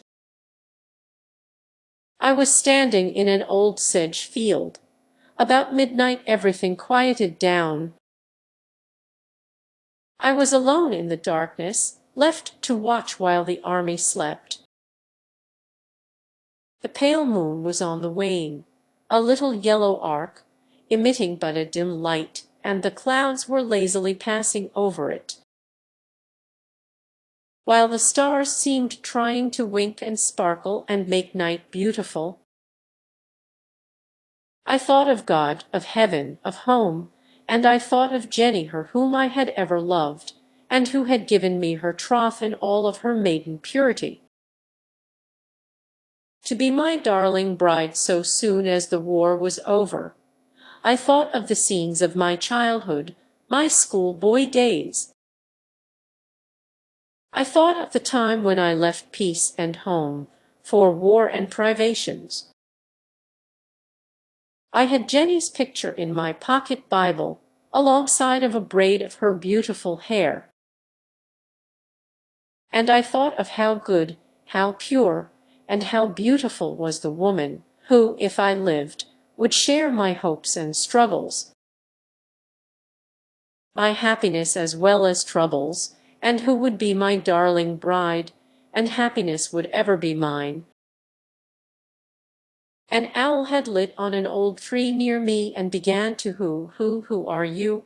And his mate would answer back from the lugubrious depths of the Chattahoochee swamps. A shivering owl also sat on the limb of a tree and kept up its dismal wailings. And ever now and then I could hear the tingle, tingle, tingle of a cow bell in the distance, and the shrill cry of the whip-poor-will. The shivering owl and whip-poor-will seemed to be in a sort of talk, and the jack-o'-lanterns seemed to be playing spirits when— Hush, what is that? Listen, it might have been 2 o'clock, and I saw, or thought I saw, the dim outlines of a Yankee soldier lying on the ground not more than 10 steps from where I stood. I tried to imagine it was a stump or hallucination of the imagination. I looked at it again. The more I looked, the more it assumed the outlines of a man. Something glistens in his eyes. Am I mistaken?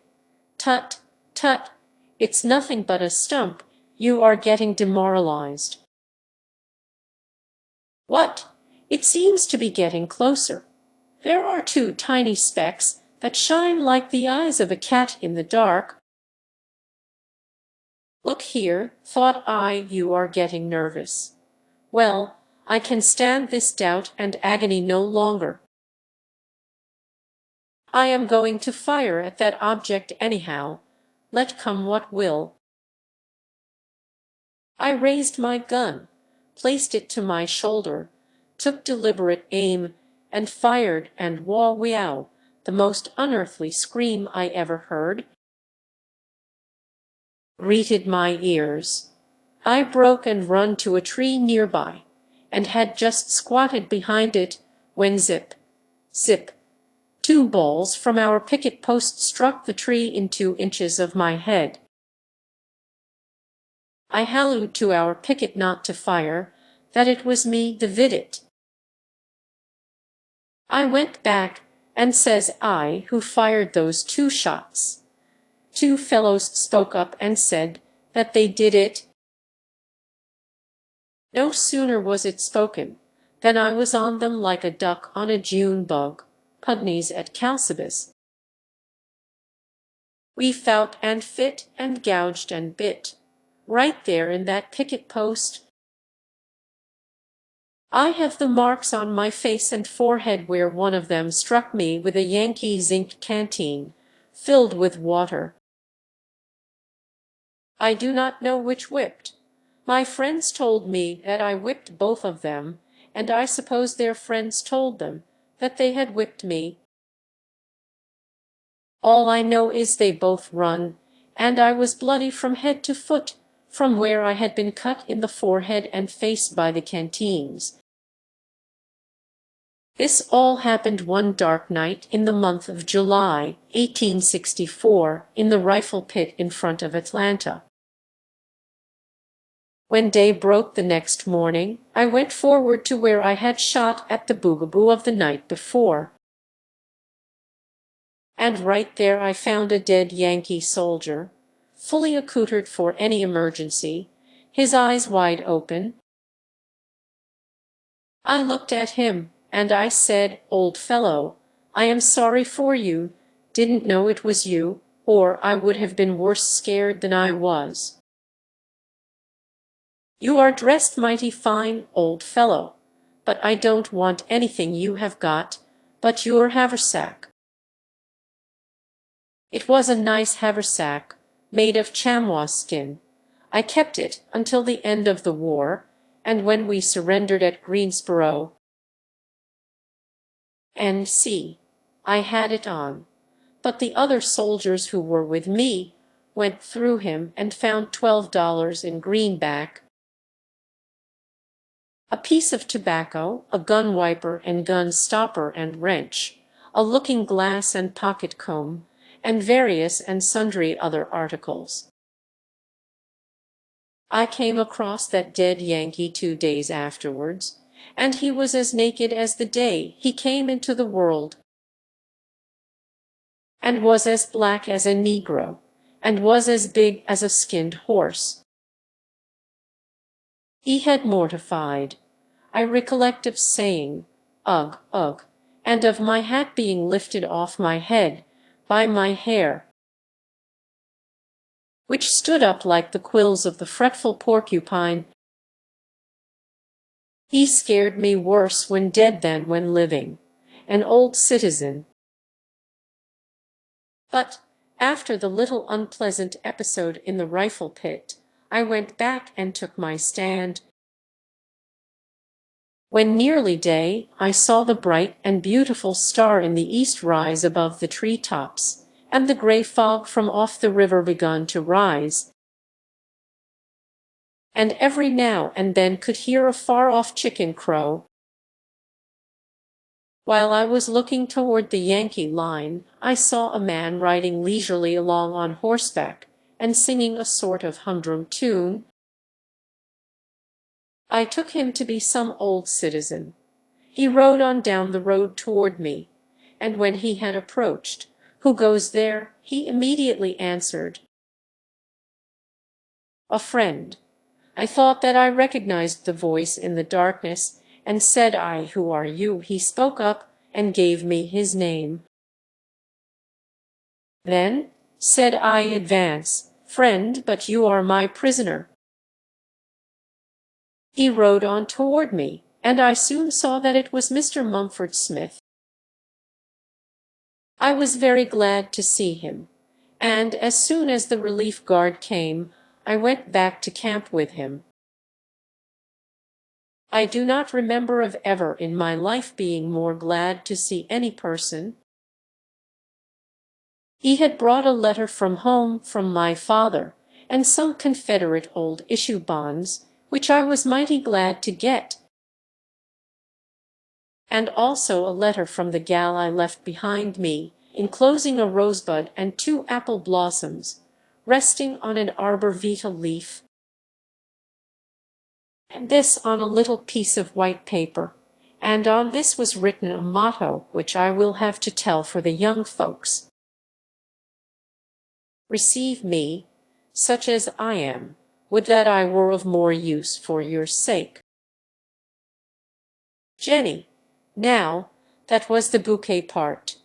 I would not like to tell you what was in that letter, but I read that letter over 500 times. And remember it today. I think I can repeat the poetry verbatim et literatum, and will do so, gentle reader. If you don't laugh at me, I am married now, and only write from memory, and never in my life have I read it in book or paper.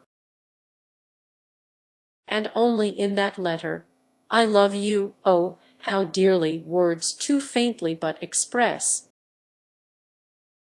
This heart beats too sincerely, ere in life to love you less. No, my fancy never ranges, hopes like mine can never soar, if the love I cherish changes. 'Twill only be to love you more. Now, fair and gentle reader, this was the poetry, and you see for yourself that there was no shenanigan in that letter. And if a fellow went back on that sort of a letter, he would strike his mammy. And then the letter wound up with, "May God shield and protect you, and prepare you for whatever is in store for you," is the sincere prayer of Jenny. You may be sure that I felt good and happy indeed. My friends, reader mine, in writing these rapid and imperfect recollections, I find that should I attempt to write up all the details, that I would not only weary you, but that these memoirs would soon become monotonous and uninteresting. I have written only of what I saw. Many little acts of kindness shown me by ladies and old citizens I have omitted. I remember going to an old citizen's house, and he and the old lady were making clay pipes. I recollect how they would mold the pipes and put them in a red-hot stove to burn hard. Their kindness to me will never be forgotten. The first time that I went there they seemed very glad to see me, and told me that I looked exactly like their son who was in the army. I asked them what regiment he belonged to. After a moment's silence, the old lady, her voice trembling as she spoke, said, "The 14th Georgia," and then she began to cry. Then the old man said, "Yes, we have a son in the army. He went to Virginia the first year of the war, and we have never heard of him since. These wars are terrible, sir. The last time that we heard of him, he went with Stonewall Jackson away up in the mountains of West Virginia toward Romney, and I did hear that while standing picket at a little place called Hampshire Crossing, on a little stream called St. John's Run, he and 11 others froze to death. He got up and began walking up and down the room, his hands crossed behind his back. I buckled on my knapsack to go back to camp, and I shook hands with the two good old people, and they told me goodbye. And both said, "God bless you, God bless you." I said the same to them, and said, "I pray God to reward you and bring your son safe home again." When I got back to camp, I found cannon and caissons moving, and I knew and felt that General Hood was going to strike the enemy again. Preparations were going on, but everything seemed to be out of order and system.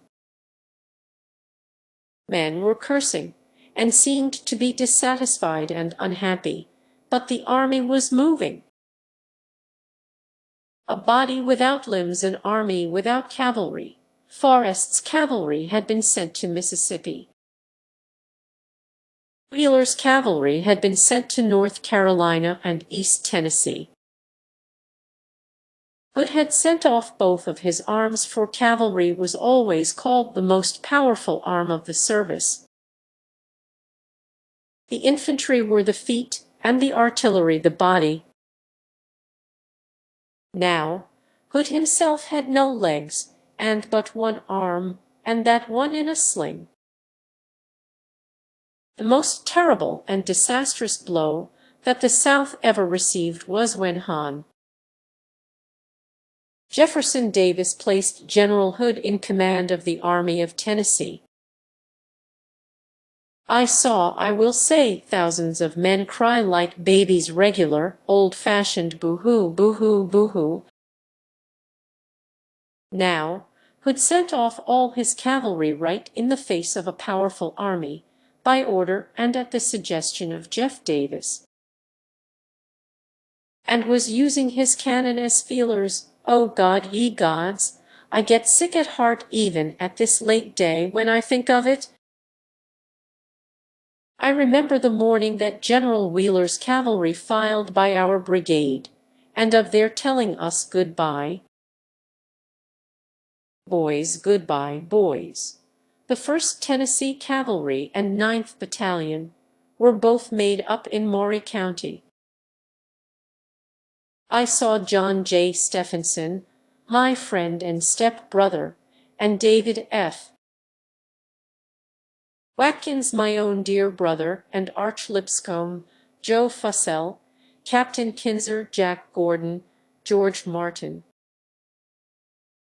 Major Dobbins, Colonel Louis, Captain Galloway, Aaron and Sims Latta, Major J. H. Akin, S. H. Armstrong, Albert Dobbins, Alex Dobbins, Jim Cochran, Rafe Grisham, Captain Jim Polk, and many others with whom I was acquainted. They all said, "Goodbye, Sam, goodbye, Sam," I cried. I remember stopping the whole command and begging them to please not leave us, that if they did, Atlanta, and perhaps Hood's whole army, would surrender in a few days, but they told me, as near as I can now remember, "We regret to leave you, but we have to obey orders." The most ignorant private in the whole army saw everything that we had been fighting for 4 years, just scattered like chaff to the winds. All the generals resigned, and those who did not resign were promoted. Colonels were made brigadier generals. Captains were made colonels, and the private soldier, well, he deserted, don't you see? The private soldiers of the Army of Tennessee looked upon Hood as an overrated general, but Jeff Davis did not. Battle of July 22, 1864, cannon balls at long range were falling into the city of Atlanta. Details of citizens put out the fires as they would occur from the burning shells.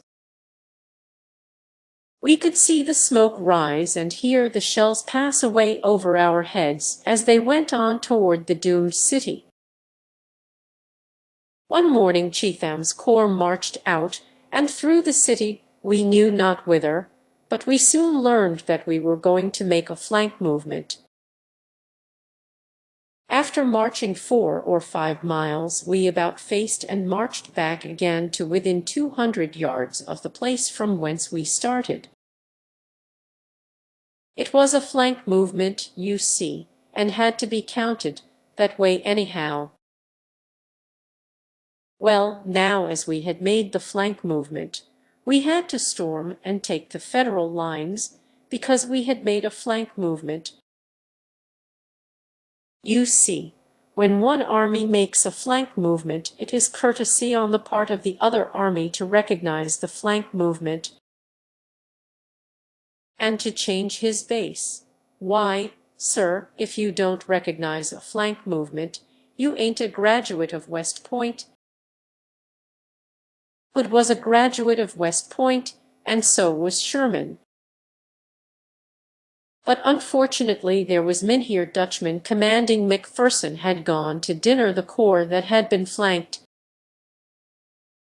and he couldn't speak English worth a cent. He, no doubt, had on board Maine lager beer, so good as that never was. I Schweitzer, Maine got, you bet, bang, bang, bang goes our skirmish line advancing to the attack. Hans, that fur ist dot shooting mit Maine left wing. Ist dot der repels, Hans. The attack, the plan of battle, as conceived and put into action by General Cleburne, was one of the boldest conceptions, and, at the same time, one of the most hazardous that ever occurred in our army during the war, but it only required nerve and pluck to carry it out. And General Cleburne was equal to the occasion. The Yankees had fortified on 2 ranges of hills, leaving a gap in their breastworks in the valley entirely unfortified and unprotected. They felt that they could enfilade the valley between the 2 lines so that no troop would or could attack at this weak point. This valley was covered with a dense undergrowth of trees and bushes. General Walker of Georgia was ordered to attack on the extreme right, which he did nobly and gallantly, giving his life for his country while leading his men, charging their breastworks. He was killed on the very top of their works. In the meantime, General Cleburne's division was marching by the right flank in solid column, the same as if they were marching along the road right up this valley, and thus passing between the Yankee lines and cutting them in 2. And the command by the left flank was given, which would throw them into line of battle. By this maneuver, Cleburne's men were right upon their flank and enfilading their lines, while they were expecting an attack in their front. It was the finest piece of generalship and the most successful of the war. General Mynheer Dutchman says, Hans Mein Gott, wer ist General McPherson? Mein Gott, I just believe dat der Repel is coming. Hans, go catch der Philly Colt. Now, Hans, I vants to see whether der Philly Colt mid stand fire. You get on der Philly Colt, und I will get behind der house, und wenn you just come galloping by, I will say BOOH. Und if der Philly Colt don't shump, den I will know dot der Philly Colt mid stand fire. Hans says, Pap, being as you have to ride her in the battle, you get on her, and let me say boo. Well, Scheinrollman here gets on the colt, and Hans gets behind the house, and as the general comes galloping by, Hans had got an umbrella, and on seeing his father approach, suddenly opens the umbrella, and hallowing at the top of his voice BOOH, BOOH, BOOH, the filly makes a sudden jump and kerflop comes down Mynheer. He jumps up and says, Hans, I always know dot you vas a vool. You make too pig a boo, vi. You said boo loud enough to scare der old horse. Hans, go bring out der old horse. Der tam repel will be here before Macpherson gets back from der dinner time. I shust pella dot der repel ish flanking. Und dem tam fool colonels of Maine ish not got sense enough to know ven General Hood is flanking. Hans, bring out der old horse. I vant to find out weder Macpherson ish got back from der dinner time or not. We were supporting General Cleburne's division. Our division chief was commanded by General John C. Brown. Cleburne's division advanced to the attack. I was marching by the side of a soldier by the name of James Galbraith, and a conscript from the empty, pleasant country. I never heard a man pray and go on so before in my life. It actually made me feel sorry for the poor fellow. Every time that our line would stop for a few minutes, he would get down on his knees and clasp his hands and commence praying. He kept saying, "Oh, my poor wife and children! God have mercy on my poor wife and children! God pity me and have mercy on my soul," says I. Galbraith, what are you making a fool of yourself that way for? If you are going to be killed, why, you are as ready now as you ever will be. And you are making everybody feel bad. Quit that nonsense.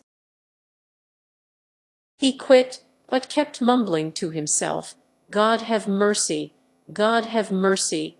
Cleburne had reached the Yankee breastworks. The firing had been and was then terrific. The earth jarred and shook and trembled at the shock of battle as the two armies met. Chargemen, and I saw the Confederate flag side by side with the Federal flag.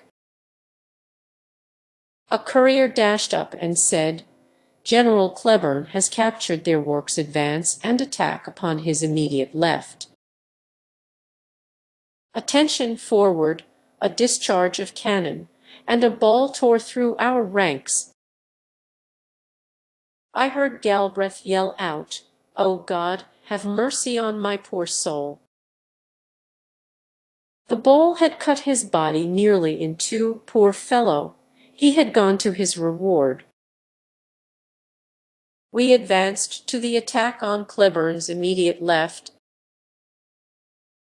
Cleburne himself was leading us in person, so that we would not fire upon his men, who were then inside the Yankee line. His sword was drawn. I heard him say, "Follow me, boys." He ran forward, and amid the blazing fires of the Yankee guns was soon on top of the enemy's works. He had on a bobtail Confederate coat, which looked as if it had been cut out of a scrimp pattern. You see, I remember the little things. We were but a few paces behind, following close upon him, and soon had captured their line of works. We were firing at the flying foe astraddle of their lines of battle. This would naturally throw us in front, and Cleburne's corps supporting us.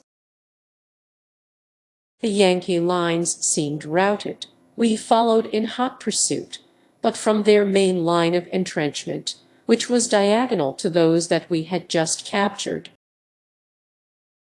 and also on which they had built forts and erected batteries, was their artillery, raking us fore and aft. We passed over a hill and down into a valley, being under the muzzles of this rampart of death. We had been charging and running, and had stopped to catch our breath right under their reserve and main line of battle, when General George Maney said, "Soldiers, you are ordered to go forward and charge that battery. When you start upon the charge, I want you to go, as it were, upon the wings of the wind. Shoot down and bayonet the cannoneers, and take their guns at all hazards." Old Pat Cleburne thought he had better put in a word to his soldiers. He says, "You hear what General Maney says, boys. If they don't take it, by the eternal God, you have got to take it. I heard an Irishman of the bloody 10th. And a darn good regiment, be jabbers, speak up and say, 'Faith, General, we will take up a collection and buy you a battery.'" Be jazzes. About this time our regiment had reformed and had got their breath, and the order was given to charge and take their guns even at the point of the bayonet. We rushed forward up the steep hillsides, the seething fires from 10,000 muskets and small arms, and 40 pieces of cannon hurled right into our very faces, scorching and burning our clothes and hands and faces from their rapid discharges, and piling the ground with our dead and wounded almost in heaps. It seemed that the hot flames of hell were turned loose in all their fury, while the demons of damnation were laughing in the flames, like seething serpents hissing out their rage. We gave one long, loud cheer, and commenced the charge. As we approached their lines, like a mighty inundation of the river Akron in the infernal regions, Confederate and Federal meet. Officers with drawn swords meet officers with drawn swords, and man to man meets man to man with bayonets and loaded guns. The continued roar of battle sounded like unbottled thunder. Blood covered the ground, and the dense smoke filled our eyes and ears and faces. The groans of the wounded and dying rose above the thunder of battle. But being heavily supported by Cleburne's division and by General L. E. Polk's brigade, headed and led by General Cleburne in person, and followed by the 1st and 27th up the blazing crest, the Federal lines waver and break and fly, leaving us in possession of their breastworks and the battlefield. And I do not know how many pieces of artillery, prisoners, and small arms. Here is where Major Allen, Lieutenant Joe Carney, Captain Joe Carthel, and many other good and brave spirits gave their lives for the cause of their country. They lie today weltering in their own life's blood. It was one of the bloody battles that characterized that stormy epoch. And it was the 22nd of July, and one of the hottest days I ever felt. General George Maney led us in the heat of battle, and no general of the war acted with more gallantry and bravery during the whole war than did General George Maney on this occasion. The victory was complete. Large quantities of provisions and army stores were captured. The Federals had abandoned their entire line of breastworks and had changed their base. They were fortifying upon our left, about 5 miles off from their original position. The battlefield was covered with their dead and wounded soldiers. I have never seen so many battle flags left indiscriminately upon any battlefield. I ran over 20 in the charge, and could have picked them up everywhere, did pick up one, and was promoted to 4th corporal for gallantry in picking up a flag on the battlefield. On the final charge that was made, I was shot in the ankle and heel of my foot. I crawled into their abandoned ditch, which then seemed full and running over with our wounded soldiers. I dodged behind the embankment to get out of the raking fire that was ripping through the bushes and tearing up the ground. Here I felt safe. The firing raged in front. We could hear the shout of the charge and the clash of battle. While I was sitting here, a cannonball came tearing down the works, cutting a soldier's head off, spattering his brains all over my face and bosom, and mangling and tearing 4 or 5 others to shreds. As a wounded horse was being led off, a cannonball struck him, and he was literally ripped open, falling in the very place I had just moved from. I saw an ambulance coming from toward the Yankee line at full gallop, saw them stop at a certain place. Hastily put a dead man in the ambulance, and galloped back toward the Yankee lines. I did not know the meaning of this maneuver until after the battle, when I learned it was General McPherson's dead body. We had lost many a good and noble soldier. The casualties on our side were frightful.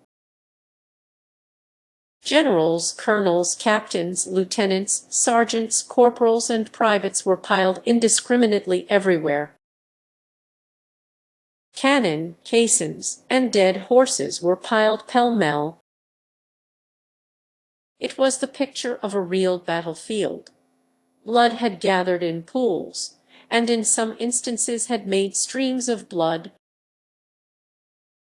'Twas a picture of carnage and death, and promoted. Why, hullo, corporal, where did you get those 2 yellow stripes from on your arm? Why, sir, I have been promoted for gallantry on the battlefield. And when I picked it up I did so because I thought it was pretty, and I wanted to have me a shirt made out of it. I could have picked up 40, had I known that, said Sloane. So could I, but I knew that the stragglers would pick them up. Reader mine, the above dialogue is true in every particular. As long as I was in action, fighting for my country, there was no chance for promotion, but as soon as I fell out of ranks and picked up a forsaken and deserted flag, I was promoted for it.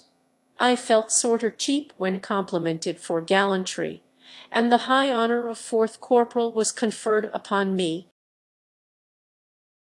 I felt that those brave and noble fellows who had kept on in the charge were more entitled to the honor than I was.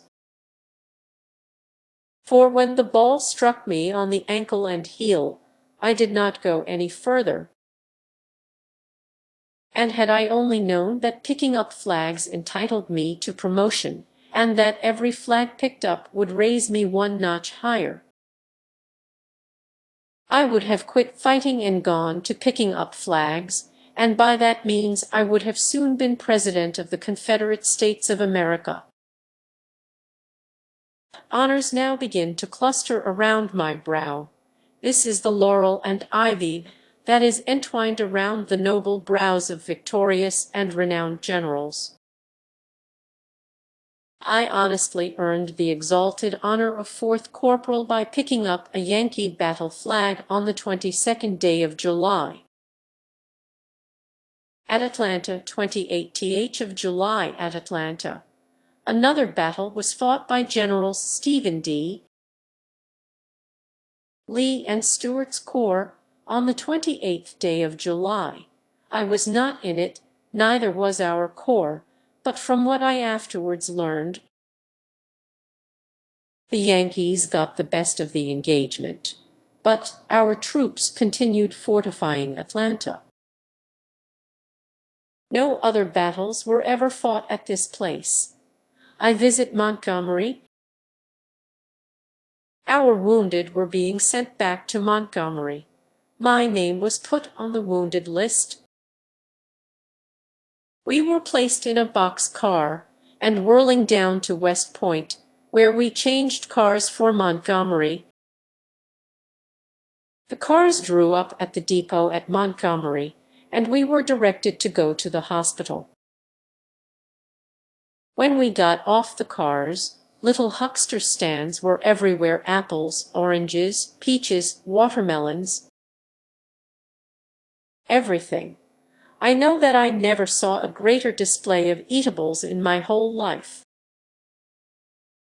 I was particularly attracted toward an old lady's stand. She had bread, fish, and hard-boiled eggs.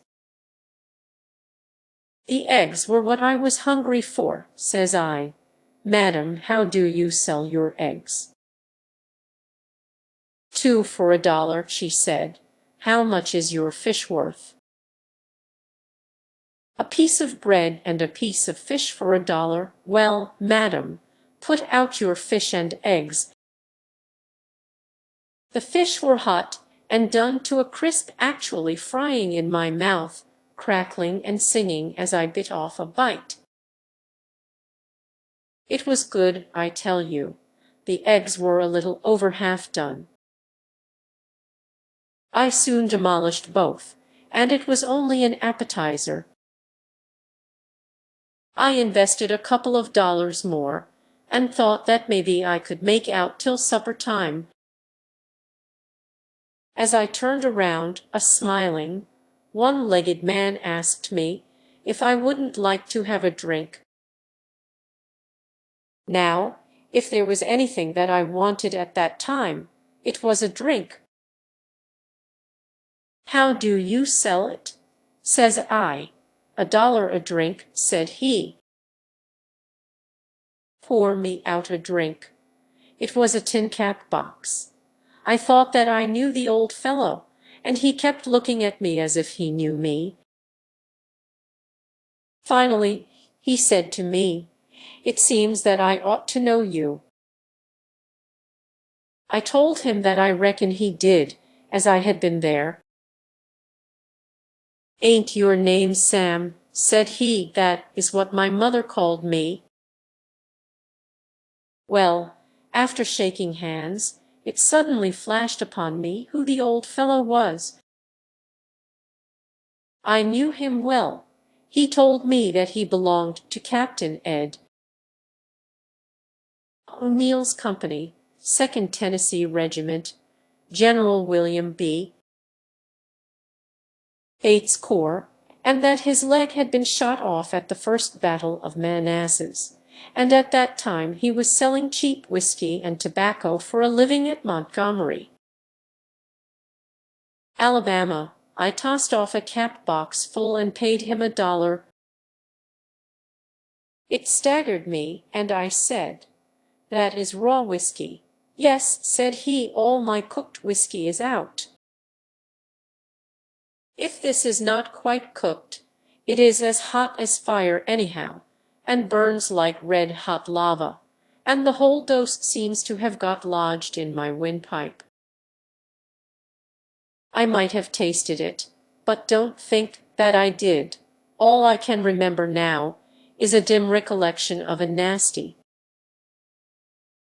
greasy, burning something going down my throat and chest, and smelling, as I remember at this day, like a decoction of red pepper tea, flavored with coal oil, turpentine, and tobacco juice. The hospital. I went to the hospital that evening, saw it, and was satisfied with hospital life. I did not wish to be called a hospital rat. I had no idea of taking stock and making my headquarters at this place. Everything seemed clean and nice enough, but the smell, ye gods! I stayed there for supper. The bill of fare was a thin slice of light bread and a plate of soup, already dished out, and placed at every plate. I ate it, but it only made me hungry. At 9 o'clock I had to go to bed, and all the lights were put out. Every man had a little bunk to himself. I do not know whether I slept or not, but I have a dim recollection of sawing gourds and jumping up several times to keep some poor wretch from strangling. He was only snoring. I heard rats filing away at night, and thought that burglars were trying to get in. My dreams were not pleasant, if I went to sleep at all. I had not slept off of the ground or in a house in 3 years. It was something new to me, and I could not sleep, for the room was so dark that had I got up I could not have found my way out. I laid there, I do not know how long, but I heard a rooster crow, and a dim twilight began to glimmer in the room. And even footsteps were audible in the rooms below. I got sleepy then, and went off in a doze. I had a beautiful dreamed that I was in heaven, or rather, that a pair of stairs with richly carved balusters and wings, and golden steps overlaid with silk and golden-colored carpeting came down from heaven to my room, and 2 beautiful damsels kept peeping and laughing, and making faces at me from the first platform of these steps. And every now and then they would bring out their golden harps and sing me a sweet and happy song. Others were constantly passing, but always going the same way. They looked like so many schoolgirls, all dressed in shining garments. 2 or 3 times the 2 beautiful girls would go up the stairs and return, bringing fruits and vegetables that shined like pure gold. I knew that I never had seen 2 more beautiful beings on earth. The steps began to lengthen out, and seemed to be all around me. They seemed to shine a halo of glory all about. The 2 ladies came closer and closer, passing around, having a beautiful wreath of flowers in each hand, and gracefully throwing them backward and forward as they laughed and danced around me. Finally one stopped and knelt down over me and whispered something in my ear. I threw up my arms to clasp the beautiful vision to my bosom, when I felt my arm grabbed, and D.N.ye, I wish you would keep your D.N. arm off my wound.